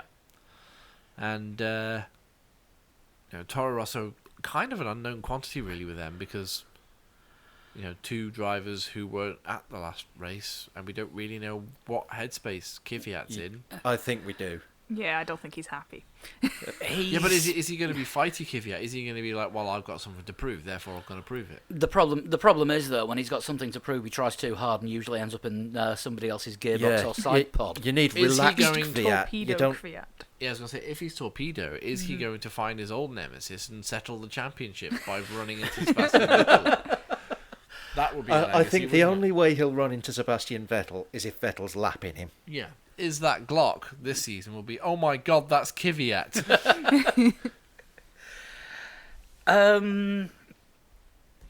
Yeah, I can't see good things happening for Kvyat in this race, No. which it's going to affect the rest of his career. It will do. I just hope When he came back from being demoted, well, he didn't come back from being demoted. He was demoted and he raced like crap. Agreed. Which is understandable. But the same things happened. After being demoted for racing like crap. Yeah. There was the podium in amongst all the shunts. Yeah. Feast or famine, but there was a lot of famine. Yeah. So, I don't think he's going to be in a good headspace, and I don't think he's going to be able to race well because of that. Yeah, Hartley, completely unknown quantity for us. It's a no lose situation for him, really. If he's a disaster, it's he's not been in an F1 car. It's not really what he does. If he does all right, it's great for him. Yeah. Yeah. I just hope they both have quite a solid weekend. I don't think that's going to happen though. Renault. Do we think Hulkenberg might feel a little bit intimidated by all the stuff around Sainz? I think there's an outside chance of a Renault podium. Ooh. Really? Ooh. Well, they've not got a bad chassis. They've been improving race on race. The power's almost there. Power's okay, and with the corners, they can probably be up there. This could be good for Hulkenberg as well this weekend, because all the focus is going to be on Sainz. And it's just going to let him get on with it. Well, it could be good, or it could be distracting for him. He's Because suddenly got a been there. competition. He's been the golden boy at Renault all year long. Ever since he put his By default. ever since he put his suit on for the first time, he's been the star at Renault. But now Palmer's gone and Sainz is in, the spotlight has moved a little bit. Now it's up to Hulkenberg to make sure he keeps Carlos on like at least a level playing, because I don't think one driver is that much better than the other that they'll completely destroy them. But I think it's it might take a couple of races for them to gel as a team of drivers. Yeah, you've got to wonder about the situation within the team, because all of a sudden Hulkenberg has gone from winning the inter-team battle in the Drivers' Championship to, oh my God, I'm 14 points behind. Well, yeah. Another little ego blow for Hulkenberg this weekend. Of course, he's not the only Le Mans winner on the grid. That is true. That is very true. Very but good. Hulkenberg did it by himself. Oh, of course. If you believe everything that he said about it. Well, it wasn't him. It was what everybody else said about it. True. He didn't deny it. Nico Humbleberg. Yeah, Renault, tough to call. Haas, I want them to have a good weekend because it's their race. It's the USGP, US team. American teams and American races, historically in Formula One, generally don't stick around very long. I like the circuit of the Americas. I like it a lot. I love the races it produces. one day they will send us free tickets. Yes, they will. One day, We've been bigging them up for 2 years on Exactly. this podcast. Exactly, in 3 years. 3 years. This is our 3 years. third American Grand Prix. And then... No, first year no one listened. And I like that Haas appears to be a long-term project. It's not one of these teams that sort of come in and been, within a year or two. Well, we thought this would be fun, and it's actually a lot tougher. So We haven't got instant results. Forget it. It's not like Virgin. Yeah, correct. Oh, yeah, yes. It's not. Okay, it's got Gene Haas's name all over it, but it's not a vanity project. no, correct. Yeah, It's a racing team. They are a successful racing team in other series, and they know what they've got to do to get to the top of yeah. a top-class racing series as they have in IndyCar. IndyCar? NASCAR. I can't even say the word. It's an honorary four-letter word. So, as an organisation, they know the effort that they've got to put in Yeah. to get their cars up there, and they are taking Formula One as seriously, and that can't be a bad thing. And to have a global sport with a race in their back garden, Yeah. all right, it's a bloody big garden, but just imagine the opportunities to get their name out for everything they do, because they don't have sponsors. I was going to say, do you think we'll see an extra sponsor or two on the Haas this weekend? One race deal. Maybe they'll transfer some of the NASCAR sponsors. Alexa doesn't Alexa care. doesn't think so. When we go back to recording at Leeds next week, am I going to have to bring Alexa with me? Any period of 7 consecutive days. What? Yeah, all right. Shut up. Yeah, they might bring a sponsor over from NASCAR if they've got any team sponsors, because in NASCAR the drivers bring a lot of their own sponsors in. Yeah, I mean, they're NASCARs as well. They're mainly just got the Haas logo plastered all over them anyway. There's not like a livery-driven Haas team, really. Or one of the moving billboards that you see. Yeah, like for example, Force India being the Pink Panthers because of BWT. There's not that sort of thing with Haas. It's Haas first and foremost, and then if sponsors come along, you can have your name on the car, but we decide what it looks like because it's our car. Yeah. But yeah, I want to see a good performance from them, and they're going to be on a high. Like I said, they've just got the second ever double points finish, and now they've got their home race. Yeah. I think we'll get a good showing. On the proviso that Grosjean keeps his fucking gob shut. No whinging, no whining. There will be whinging. It's just what he does. Yeah, but keep it to a minimum. When you drive, never whinge.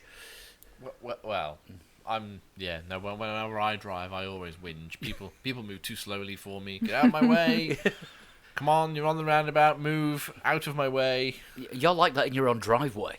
Yeah, pretty much.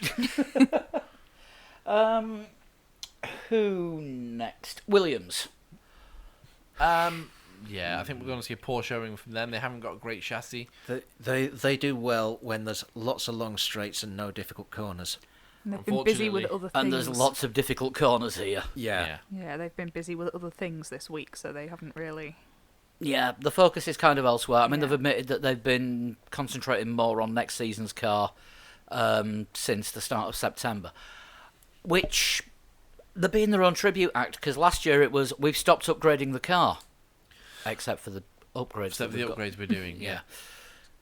Remember last year when I said that because we believed at this time last year Felipe Massa would be retiring, and I said, and Paul, you agreed with me at the time that Massa would just be Phoning it in, Yeah, I think was the phrase I phoning used. it in, yeah, just basically just cruising. Do you think Williams are now doing that? Williams are like, we've got to go to these last few races, but we really can't be bothered. Let's just look forward to next year. We know what we're doing for next year, and we're much more confident about next year than we are about this year. I think, I I think they still have to fight. Yeah, they really have to fight because That midfield Yeah, battle, the constructed battle. they're going to slip from 4th to 5th to 6th they could be quite ninth. easily if they They don't. could go out the other end completely. It's very eighth, close. Eighth is a possibility. There is only 24 points between Fifth and eighth. 5th and 8th. That's nothing. That's one crash. Yeah. They, they always say they are, their rightful place is in the top 3 teams. And they wouldn't be anywhere near that high if it wasn't for the 3rd place in Azerbaijan. Yeah. Mm-hmm. Exactly, and that was shenanigans. That was luck, yeah. Yeah, All those slower cars that Lance Stroll drove faster than. exactly. But yeah, I don't think Williams can't give up. They can't afford to. They can't afford. No. They can't afford to, reputation-wise and financially, because you've got to imagine the difference in prize money between 5th and 8th is going to be pretty significant. And all right, Lawrence Stroll is a billionaire, but it's going to get to a point where he's like, well, I'm not bankrolling this if the team aren't putting in the effort commensurate with the amount of money that I'm putting into it. Yeah. I have a son who's a driver that I am managing who is capable of getting podiums. What other team would like him along with my money? Yeah. But Force India, you're doing better. Yeah. Yeah. Yeah. Would you like me to buy my own team, Stroll F1? You were looking for a new name. Yeah. Exactly. So, can Williams give up? No. No, they Absolutely can't. not. Not a prayer. But I don't think this is going to be a good circuit for them. Traditionally, no. Okay with 1 lap pace. Terrible with race pace. And then this year it's been slightly the reverse, but just Yeah, but the sort of circuit that this is, It doesn't they help haven't been good at this No. year. no. So I think we could see both cars out of the points in this race. I think we probably will do. You're going to go for both cars out in Q1 again? That's happened before. Definitely season? one car, I would say, out in Q1. I don't think we'll see either of them getting through to Q3. No. No. I just had a quick look up then. According to Forbes, in 2014, the 4th place team was McLaren. They got $100 million in prize money. 8th place team was, I can't count, 5, 6, 7, Lotus, who got 55.2, so that's 50% less, Yeah, nearly. yeah, That's a $50 million. huge chunk of money. Yeah, Or that's $45 million. that's 3 Lawrence Stroll checks, Yeah. Exactly. That's pretty huge. and Williams need one of those from him per year to keep going. So lose the equivalent of 3. In the 3 years. See you later. Yeah. You're screwed. Force India. De facto 4th. Not mathematical yet, but I don't. It's more or less, isn't it? They're looking like they are. What kind of circuits have they done well at this year? Well, 'Cause we they- haven't expected them to do well. Yeah, They've they- done well. They do well, but there's not anything in particular that suits them, is there? No, Not it's driving into each other. That has been helpful. It's Yeah. a good all-round car. Mhm. It's quite powerful, and its chassis, even though it looks quite bulky in the wrong places. Appears to be quite good. Yeah, I mean, double points finish would go down a treat for Force India. What circuits have Force India been good at? Everywhere apart from Monaco. They scored double points in nearly every single race. Mm-hmm. Yeah. Monaco was the only time where both drivers actually finished the race where they didn't get double points. Yeah. And then Perez had 2 retirements, Azerbaijan and Belgium. Yeah, and of course Esteban Ocon's on that run of finishing races, which will be He's equal with Max Chilton at the minute. yeah. If he finishes in Austin, he is then the record holder. So do you think he's saying, yes, I've reached the same heights as Max Chilton? I don't think anyone's saying that. No. My career is going well. Esteban Ocon has scored points, whereas Yes. Max Chilton Is still Was in going. a manner. is pointless. You could have put Max Chilton in a Mercedes and it'd have still been out in Q1. I mean it's we are perhaps a little unfair on Max Chilton. No, but we're not. It's shit. Well, he was in a manner it's pretty hard to judge. True, but he's not. Roberto Meri was better than him. Yeah. And He's- he's ended up back in F2. Such are his talents. Roberto Meri back Yes, in F2. he Oh, turned yeah, he's up been- there for a few races He's this been year. standing in for various people. Yes, because he has wonderful hair too. Spaniards with good hair. So, what circuits have Force India been good on? All of them.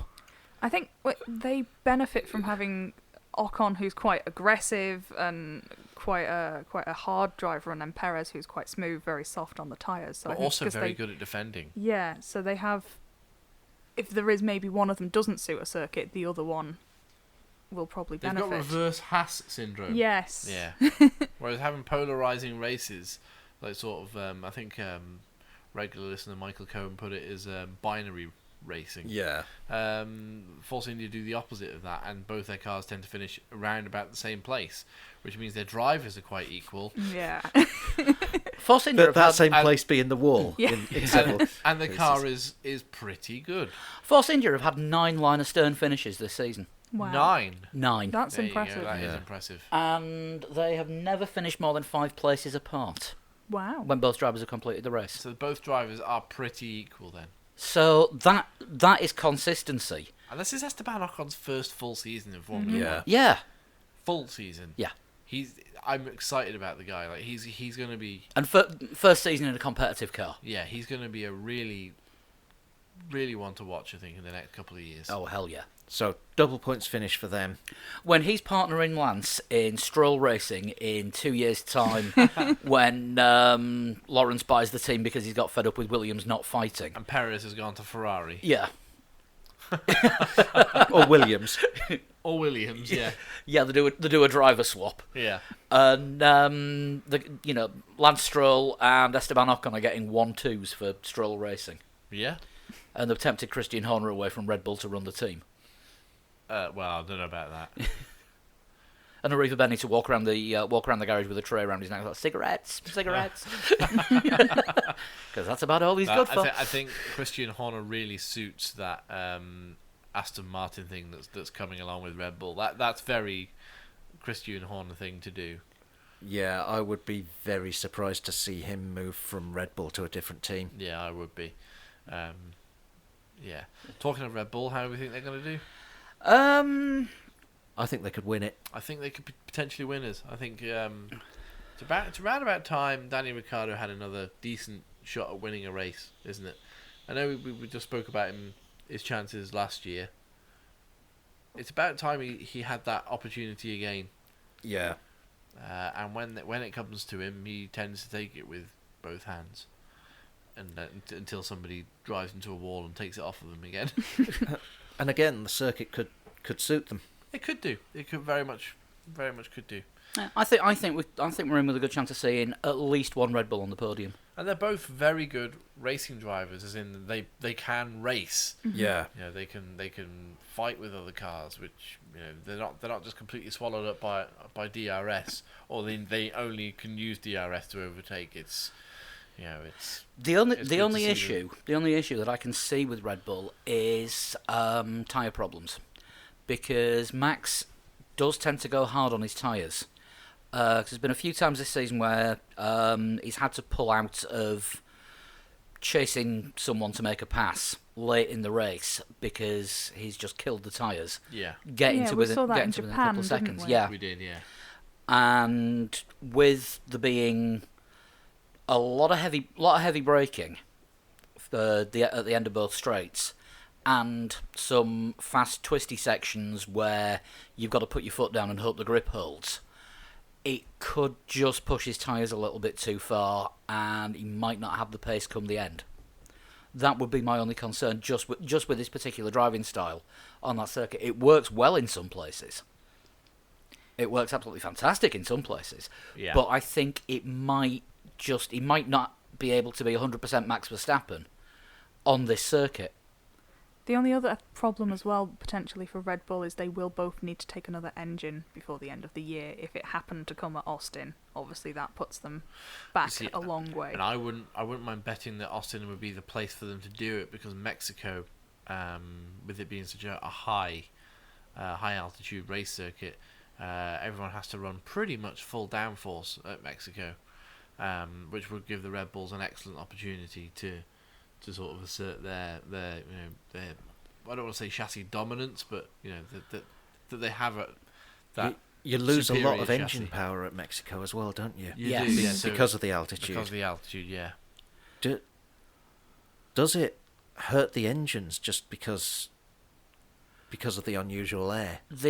A lot of it is related to the turbos not being able to generate the same amount of pressure because They don't get the oxygen. they don't get the oxygen in because of the lack of oxygen in the atmosphere because of the air intake. So, would you say, if you had a choice of when to change your engine, do it after Mexico because you're going to have the turbos spooling up less, so might cause more wear? Or would you say do it at Mexico, before Mexico, because... At least you go into it with a new turbo so you can run it a little bit harder because you need to run it a little bit harder. Well, after Mexico, you've only got Brazil and Abu Dhabi anyway. Mm-hmm. I think I'm going to stick my neck out here. I think a iffy qualifying by one of the Red Bulls will lead to that driver changing their engine at Austin. I think they'll only do it with one.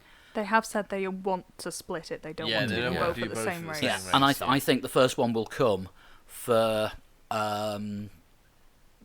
this weekend if qualifying Anything less than sixth. Yeah, if qualifying doesn't go as well as planned, sod it, let's do it now. We've got the pace to make it up. Yeah.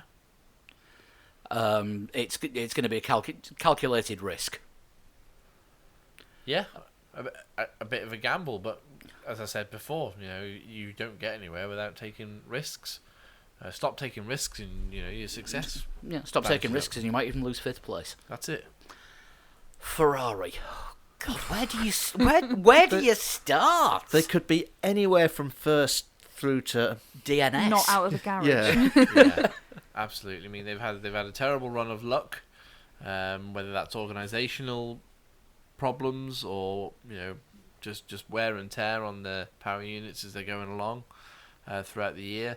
It's not worked out for Ferrari in these last few races, has it, at all? It could even be that 2 hours after the lights go out, as Vettel is crossing the line to win, they go to split screen with the transporter carrying Kimi Raikkonen's car crossing the border into Mexico.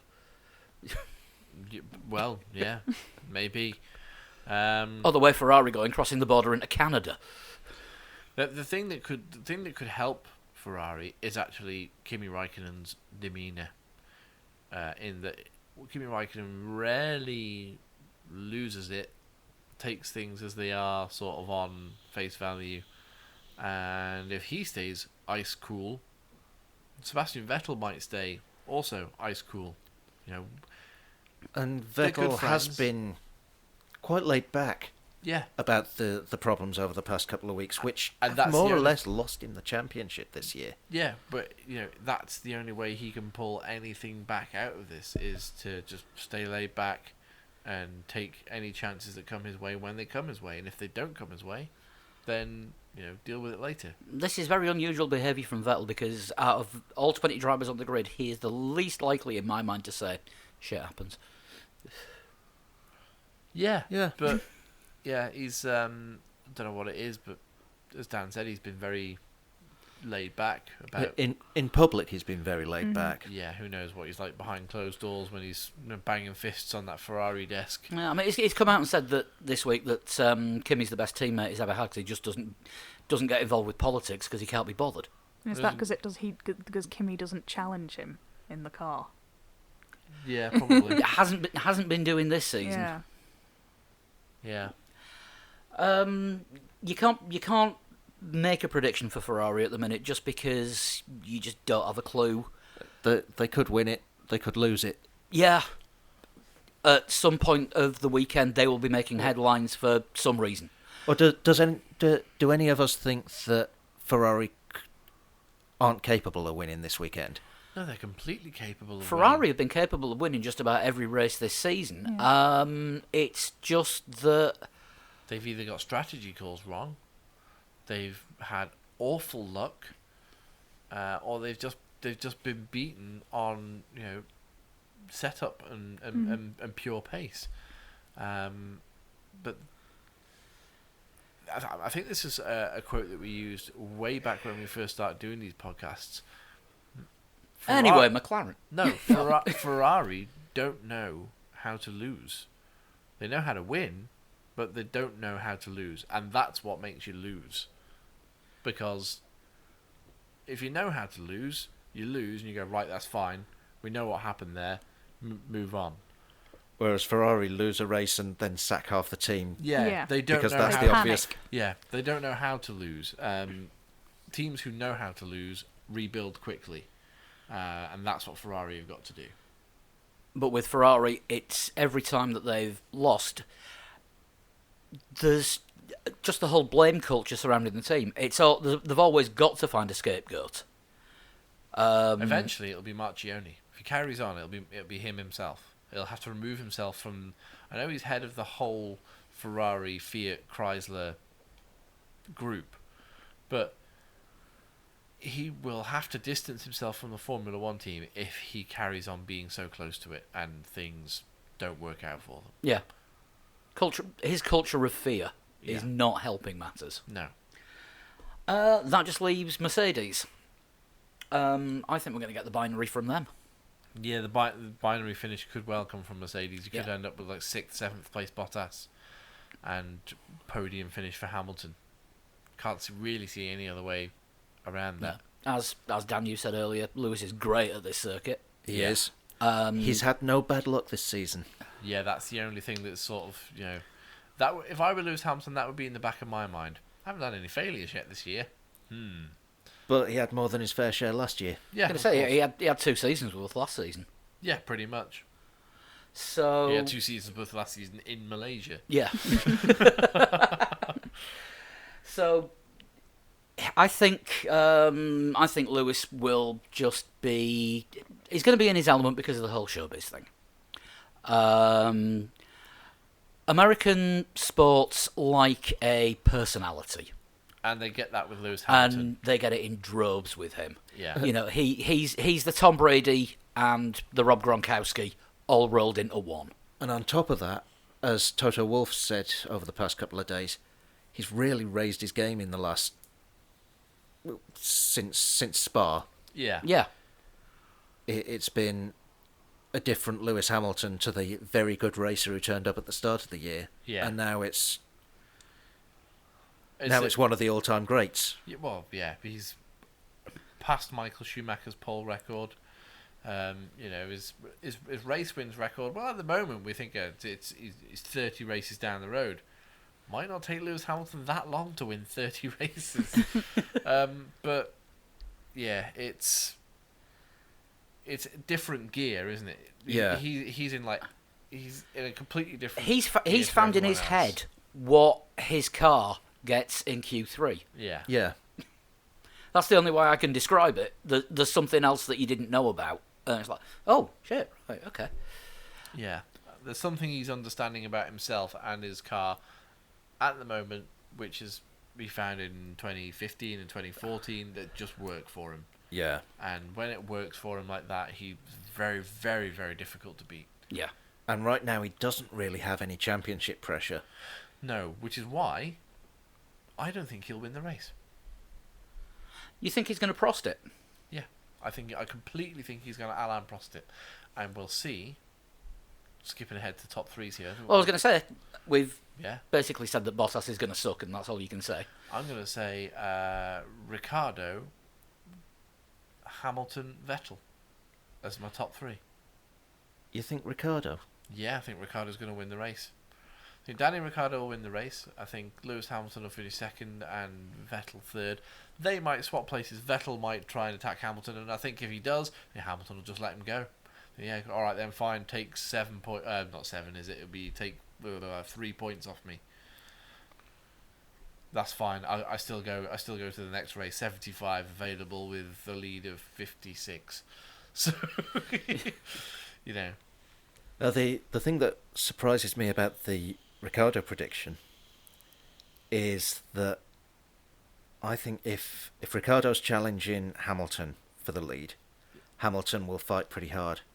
If it was Verstappen challenging Hamilton, Hamilton would say, I'm not risking this crash. I don't think Hamilton will fight at all. Someone challenges Hamilton for the lead, I think you just let him go. If Hamilton's leading and somebody faster comes up behind him, he could just be like, on you go. I just want the points. That's all Hamilton has to do from now to the end of the season is Prost it. Pick up what he can when he can, and that he shouldn't have any problems. Even if he retires in a race, he's still got enough in the bag that he can just pick up If he points. retires, but he's got to retire 2 or 3 times, and Vettel's got to win those races that he doesn't finish in. Pretty much. I think Danny Ricciardo will win the race. It's just going to click for him.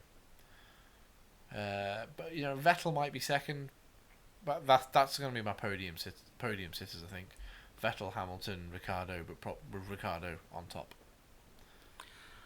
I'm going to go slightly different. I think it will be a Vettel win. Verstappen second, Hamilton third. Because of the prosting again. Again, I think Lewis will Prost it. Losing a place to Vettel.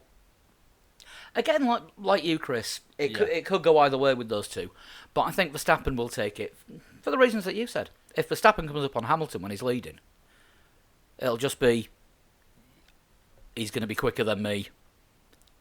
I'm going to let you go. Yeah, if I was Lewis Hamilton, I would be less sure of letting Verstappen past than I would have letting Ricciardo past, or less sure of trying to block Verstappen than I would You have can tried to trust block. Ricciardo to get past cleanly. Yes, Yeah. that's. Thank you for interpreting what I was trying to say. I think that was kind of where you Translating were it to going. English. Yeah. Yeah, less small tree. Yeah. Yeah, bonsai. Yeah. Thanks for that one, Lee. No, I think if Lewis Hamilton's behind, there's a gap behind. It's what's the gap from Ricciardo back to I don't know Vettel? 5 seconds. Whatever, I'll let him go. I've got 5 seconds in the bag here. There's a gap here between us before he even gets anywhere near me. So, and then what's the pain? What was the maximum pain I can take even if I let him pass 3 points? I'll take that. Yeah. I'm going to go for a dominant Hamilton win. Yeah. The sort of, I've actually turned the engine off and I'm pushing the car because let's save it for the next race type of win that he does occasionally. Yeah. Pulls out a 20-second gap and just sits there. Yeah. Spends the last quarter of the race doing a Sudoku. Yeah. Yeah. Yeah, I And- think I agree. Just because he's at the stage of the championship where he can do that and raise a great big middle finger to everyone else. Yeah. I could Prost it, but let's Schumacher it instead. let's Schumacher it. Yeah, one of these days when we find out what Lewis's strategy really is, we'll have to work out what Hamiltoning it is. Hammer time, surely. Yeah, but for a full sort of season strategy. Oh, I see. Well, we'll never know what his full race strategy would be unless we get cars that you can push 100% all the time. Oh, I've heard about those. Didn't Formula One used to have them in the old days? Yes. No. No, don't you remember how many engines used to Yeah, blow they up? just Yeah. But according to the internet, especially the comments on ESPN. Oh no, we might have to be nice to them in future. What's the rest of your top The three? comments. Oh, I was hoping you'd forgotten about that. Yeah, not a you prayer. did say a Renault podium earlier. I honestly think we could see pretty much anything. The Ferraris obviously could be up there. Red Bulls, McLarens even, Force Indias, Renaults. Yeah. All of them are in with a shot, especially if there's incidents and shenanigans. Which is always possible in Formula One. So, So you're going to say Hamilton win? Hamilton win, yeah. I think I'm predicting one of the dominant Hamilton weekends. Maybe not in practicing, but once it gets to Q3, Yeah. Saturday, Sunday. Saturday, Sunday, from Q3 onwards, it'll be seconds and seconds ahead. Then behind him, Vettel, Yeah. and then a Red Bull. Pick one. Ricciardo. Yeah. So you're going same podium sitters as me, but different order. Different order, yeah. Yeah, I was going to go for the exact same three as Dan, for pretty much the same reasons. I think Hamilton is better when he has something to race for, and I think knowing that he could potentially clinch the title this weekend, In America. yeah, that he'd like that, wouldn't he? Yeah. That will give him. That would give The Hamilton extra push. That would give the Hamilton brand millions of Oh dollars. yes, Yeah. yes. And not only that, but if he's thinking, okay, I've got 2017 pretty much sewn up, thing to start looking at is Schumacher's record. Which, The- yeah, I The, think those what did you say it was? I think he's 30 races. 30 races. away. Yeah. So, yeah, I think it's okay. He doesn't have to win every race for the championship, Yeah. but he needs to be thinking about how many he wins if he wants that record. Yeah. Schumacher 91 wins, I think, and second Hamilton second on 61, then Prost on 51, Senna on 41. You know, Senna's not even in the top 3 of wins anymore. That is amazing to Yeah. think. Yeah.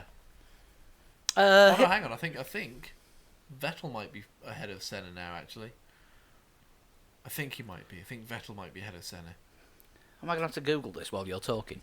No, it's okay. No, it's all right. It's on the internet. Look it up. Next to all those wonderful comments on ESPN's F1 site. Yes. So, Dan, Sean, you two are going for the same top three then? Yeah, I think so. I think Hamilton, Vettel, and Ricciardo. Heroes and villains.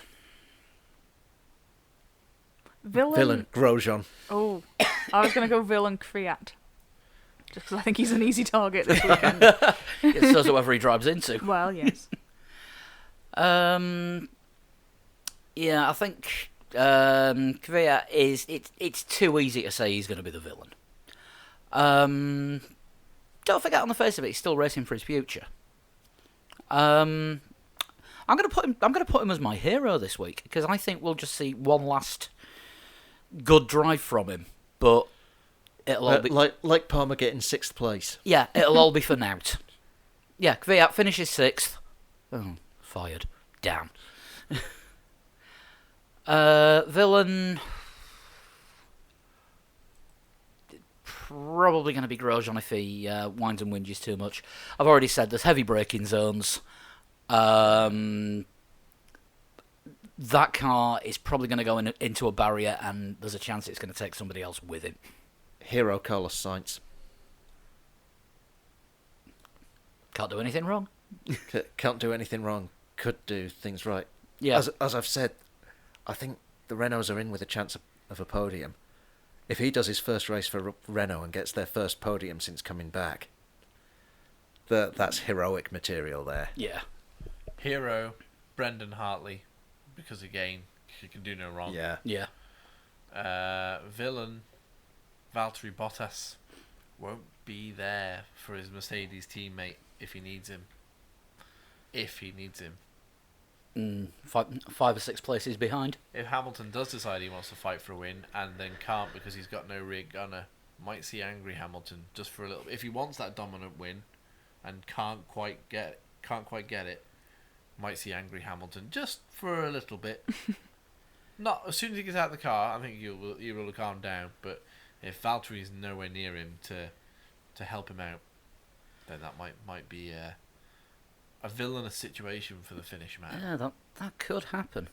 By the way, I've just had a look. Yeah, Vettel is on 46 wins, so 5 more than Ayrton Senna. So he's basically Senna, for everyone that follows Sean Kelly on Twitter. Yes. That's been the running gag for about the last 2 months. Yeah. We will, as always, be live blogging the race on Sunday, an evening race, our time. Yep. Afternoon race for the Americans. The Americans, Canadians, and Mexicans. So you'd have to whinge about getting up early. Just everyone in sort of east of us is going to have to complain about staying up late. Yeah. There's pretty much. two NFL fans in this room. We're used to it. I'm guessing Saturday night we're going to be double screening it because there's quite a lot of decent NFL matches on as well. So Sunday night, sorry. And I'll be doing the live qualifying blog on Saturday Yes. before drinking my own body weight in cocktails. Because I've decided that's my plan for the Which weekend. sounds amazing. So I'm just looking at these statistics here. If Lewis Hamilton wins in Austin, he will have 62 victories, which will put him exactly double the amount of victories that Nigel Mansell has. And Nigel Mansell's 7th on the all-time list. It just goes to show how F1 has changed.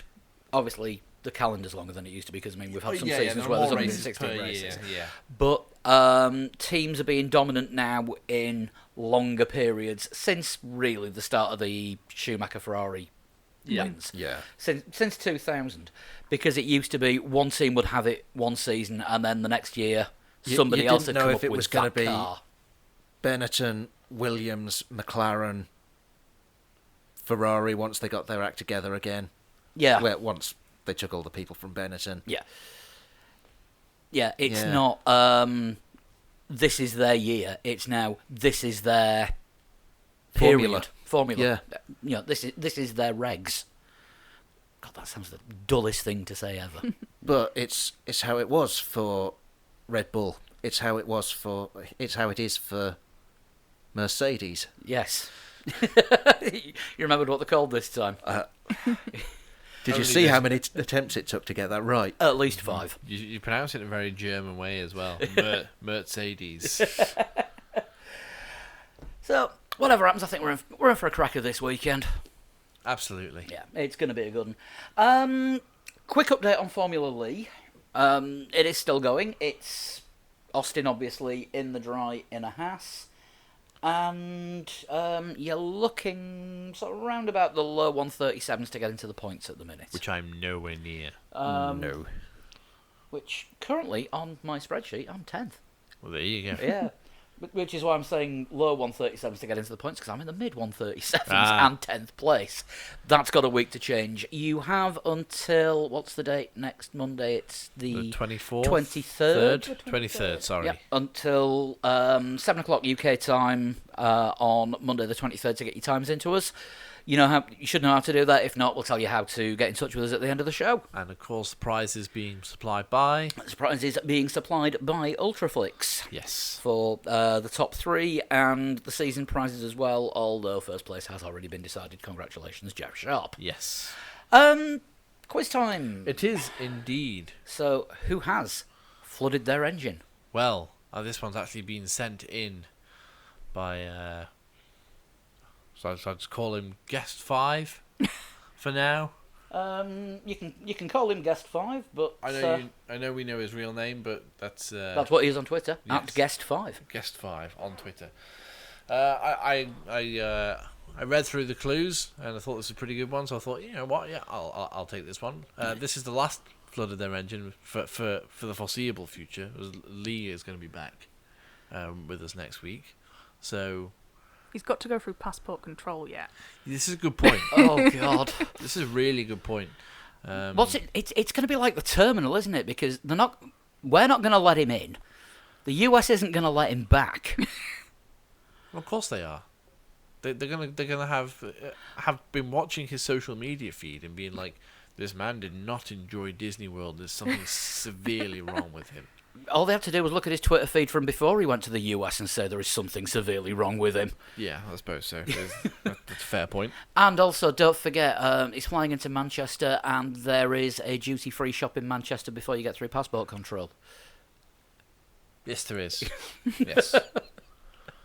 So, I was born in 1969.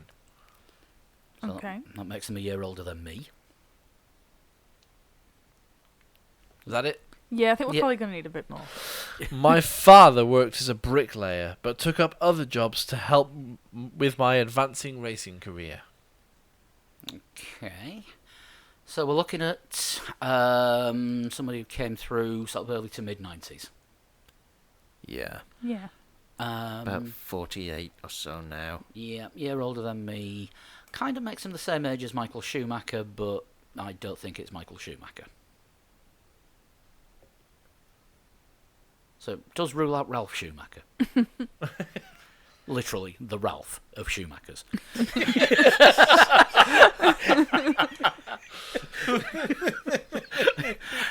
Sean Kelly. Racing driver. Sean Kelly, thank you for that quote. I am happy to steal that.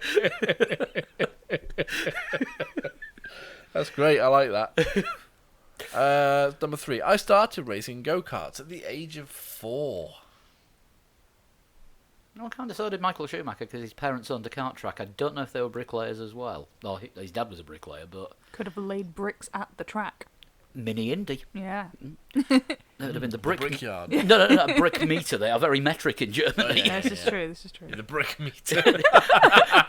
Das brick meter. That's brick kilo.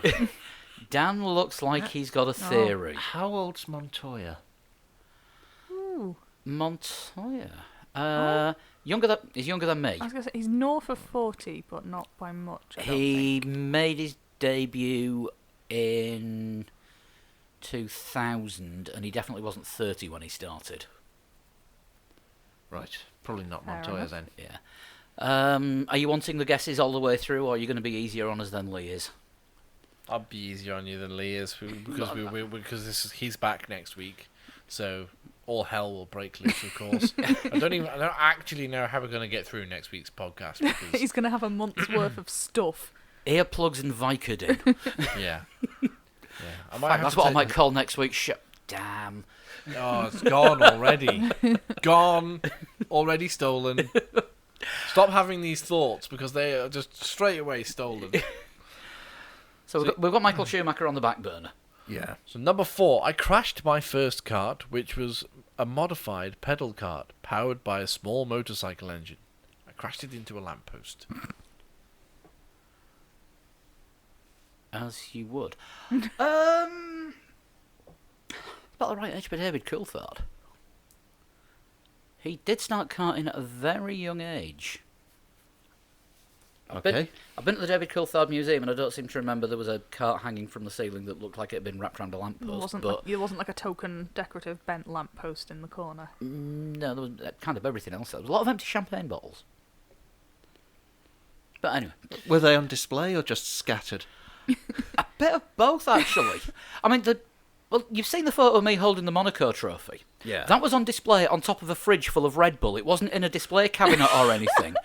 I asked the woman behind the snack counter, am I okay to pick this up and have a photo taken with it? And she said, yes, can you just make sure you wash your hands first? Really? Yeah, that's why there's a photo of me holding David Coulthard's Monaco Winners' Trophy. Awesome. I think it might be behind a display counter now. Nick also had a photo taken with it, so that's probably Oh dear. a good explanation. Number 5, I became the youngest member of my karting club. I suppose if you started at 4, there's a damn Yes, good you Yes. probably would be, yes. I won my first go-kart world championship. Can we move on from the go-karting thing? There's a lot of go-karting here. At aged 6. Wow. I won my first world championship at the age of 6. Yeah, it's a small world.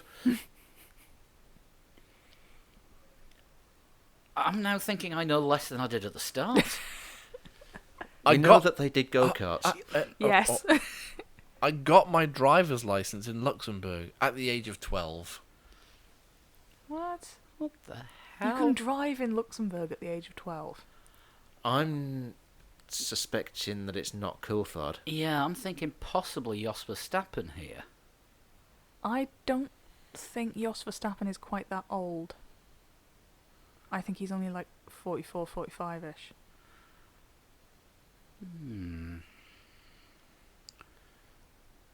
Possibly. It's about the right. Yeah, it would be about the right time for him to come through. Because I mean, he was kicking round. Oh, I don't know. He was kicking round Benetton sort of 93, 94, wasn't he? Because he was there with Schumacher at one point in the 94 season. I have a lucky pendant. I would never race without it. I know it's the wrong age, but Lewis has all the pendants. Okay, this rules out Alex Wirtz because he had superstitious boots because he always wore one red and one blue one. Really? Yes. Is that superstitious or just odd? He's got odd boots. It was superstitiously odd. Ah. Or it was an odd superstition. That might be spoiling a future total shunt flooded engine here, but I know Ayrton Senna used to like to wear his gloves inside out because he accidentally did that once and then did really well in a race and thought, oh, I'm doing that again. That's why he always had his gloves on inside out. Well, we're safe talking about these things, knowing that Lee's not going to listen to this, and if he asks him, then we've got one up on him. You see, we're already planning for next season. We are. In 2003, my mother passed away during the week of the San Marino Grand Prix. After attending her funeral on Saturday, I raced the next day. Okay, so 2003. We could be back to Alex Wirtz. No, he's Heinz got the Howard longer than Frentzen. Ooh. That is a potentially good call. Who would he have been with at the time? Possibly Prost? Jordanarrows? 2003, Jordan had become Jaguar by then, hadn't they? No, Stewart turned into Jaguar. Jordan became Spiker. Jordan became Spiker. And Jordan was still Jordan in 2003. Right. Because Fizzy won the Brazilian Grand Prix the week after the race. Which I think is still the last victory for a Ford-engined Formula One car. I think it is. I think you might be onto something with Frentzen,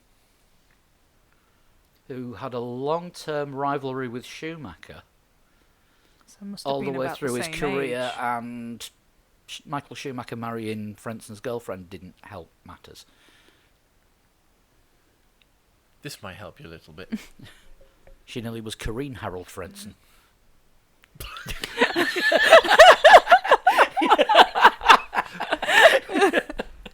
Oh no! In 2012, my estimated earnings were thought to be $823 million. That's quite a bit. That's more than I would imagine Heinz Harald Frentzen to make. Yes! Unless he has some kind of outside interest in What- oil or other Bricks. commodities. Are we coming back Is to it Schumacher? A young Bill Gates.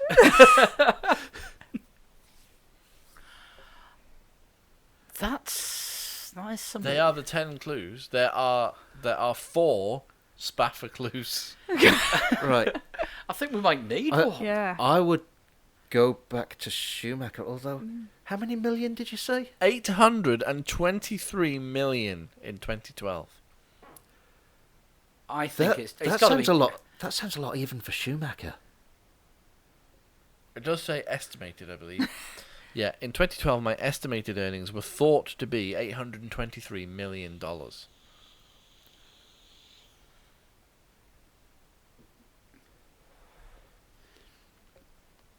That's the thing, though, with him being that private off the track, you never knew what business interests he had.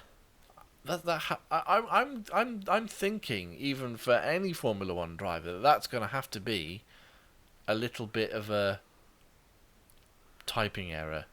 82.3, Yeah, let's have a look. 83. Lewis's contract is worth, what, 100 odd million Mm. over 5 years, so he's getting about 20 million a year from the team. You then get, obviously, deals with drinks companies, fashion brands, stuff like that.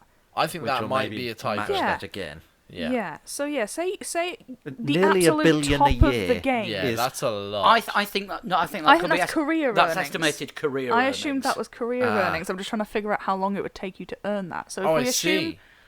See, I took that to mean that 1 year. yeah, so if See, we I didn't assume come up with these top clues. end of Formula One, you can earn about 40 million, 50 million a year now.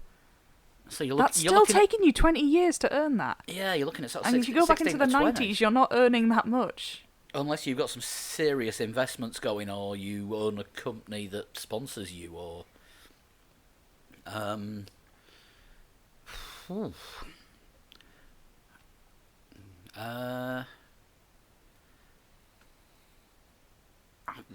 No, No. No idea. No. no. I think we are gonna need Spaffer clue number one. All of them are just going to give it away, I think. But I'll go with the one that gives it away least of all. Despite all of my accomplishments, I still consider Ayrton Senna to be the greatest F1 driver of all time. Everyone says they consider Senna to be the greatest driver of all time. That doesn't rule many out. Yeah, that's still It's probably not Prost. No. no. There's a damn good chance. Although he is a patron of the Institute of Ayrton Senna. He is. Probably doesn't think he was better than him, though. Right. I'm thinking if we had to choose between Heinz-Harald Frentzen and Michael Schumacher, the one that you'd describe as despite all of my accomplishments.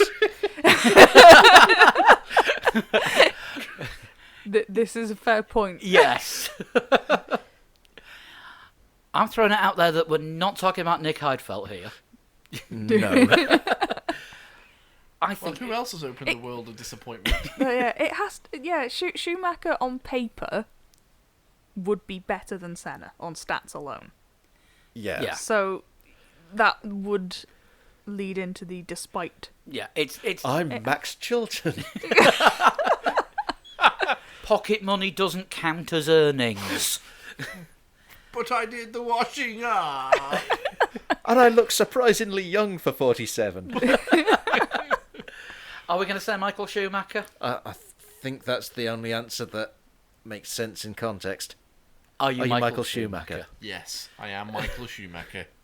So yeah, there was you said that he tried to look for some really obscure facts about Michael Schumacher. It wasn't very easy. And they were mainly go-karting. Most Yeah. of them were karting related, yeah. Yeah, but I read it through and I thought, yeah, it takes a while to move on, but that's a good one. I quite like that one. So thank you very much for that one, for sending that one in. Of course, the Total Shunt should be back next week. Next week. If you want to, maybe start filling up his inbox with ideas. Or insults? Or both. Or both. Insulting ideas. Yep. Like ripping Send us them off. in Oh, a hang on. send them in a direct message on Twitter to @ATotalShunt, Yep, and Lee will probably abuse you and us. probably. Well, he's guaranteed to abuse us. Yeah, We haven't seen him for nearly a month. I know. I'm scared.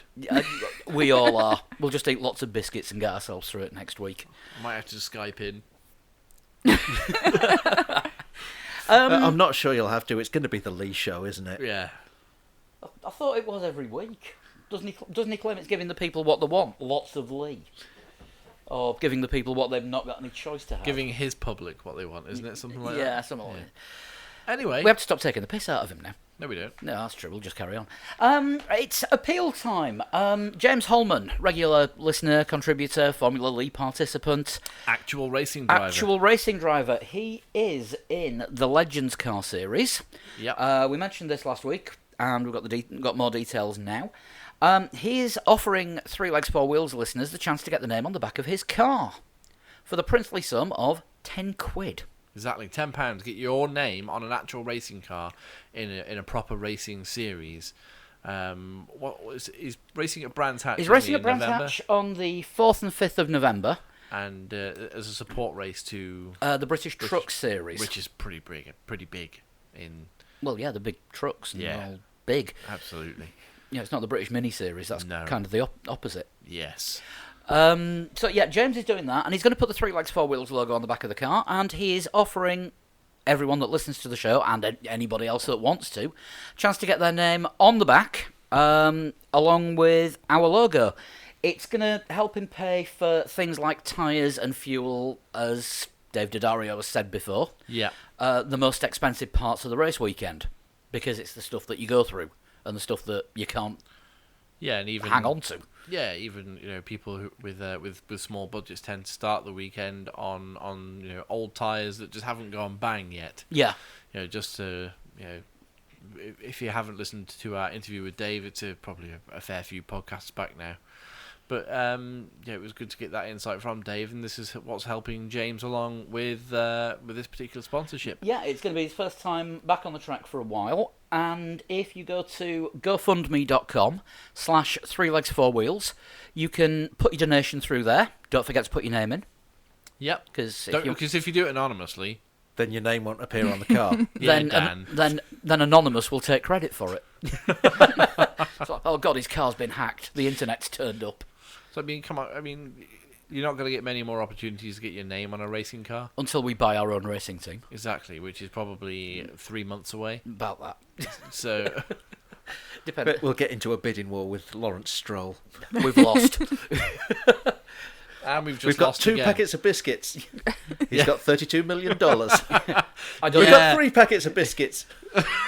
and I don't even know where my checkbook is. And most of the stubs say pizza on it anyway. Oh well. So yeah, get your sponsorship in there, because it'll get our name out, get your name out, and it'll help James a hell of a lot. Yes, it will do.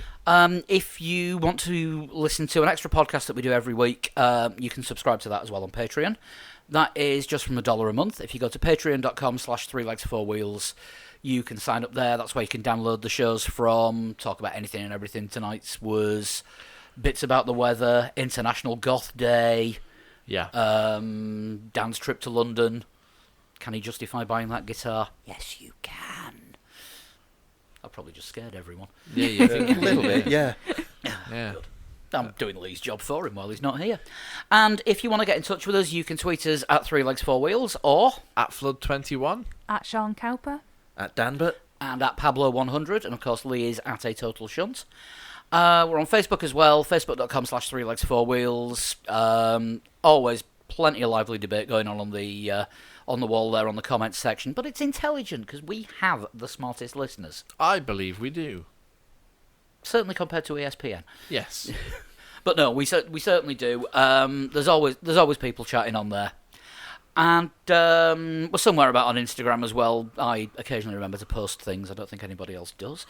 No, I tried posting something, it didn't work. It kept on posting it to my personal account, and like, no, I've switched accounts, leave me alone.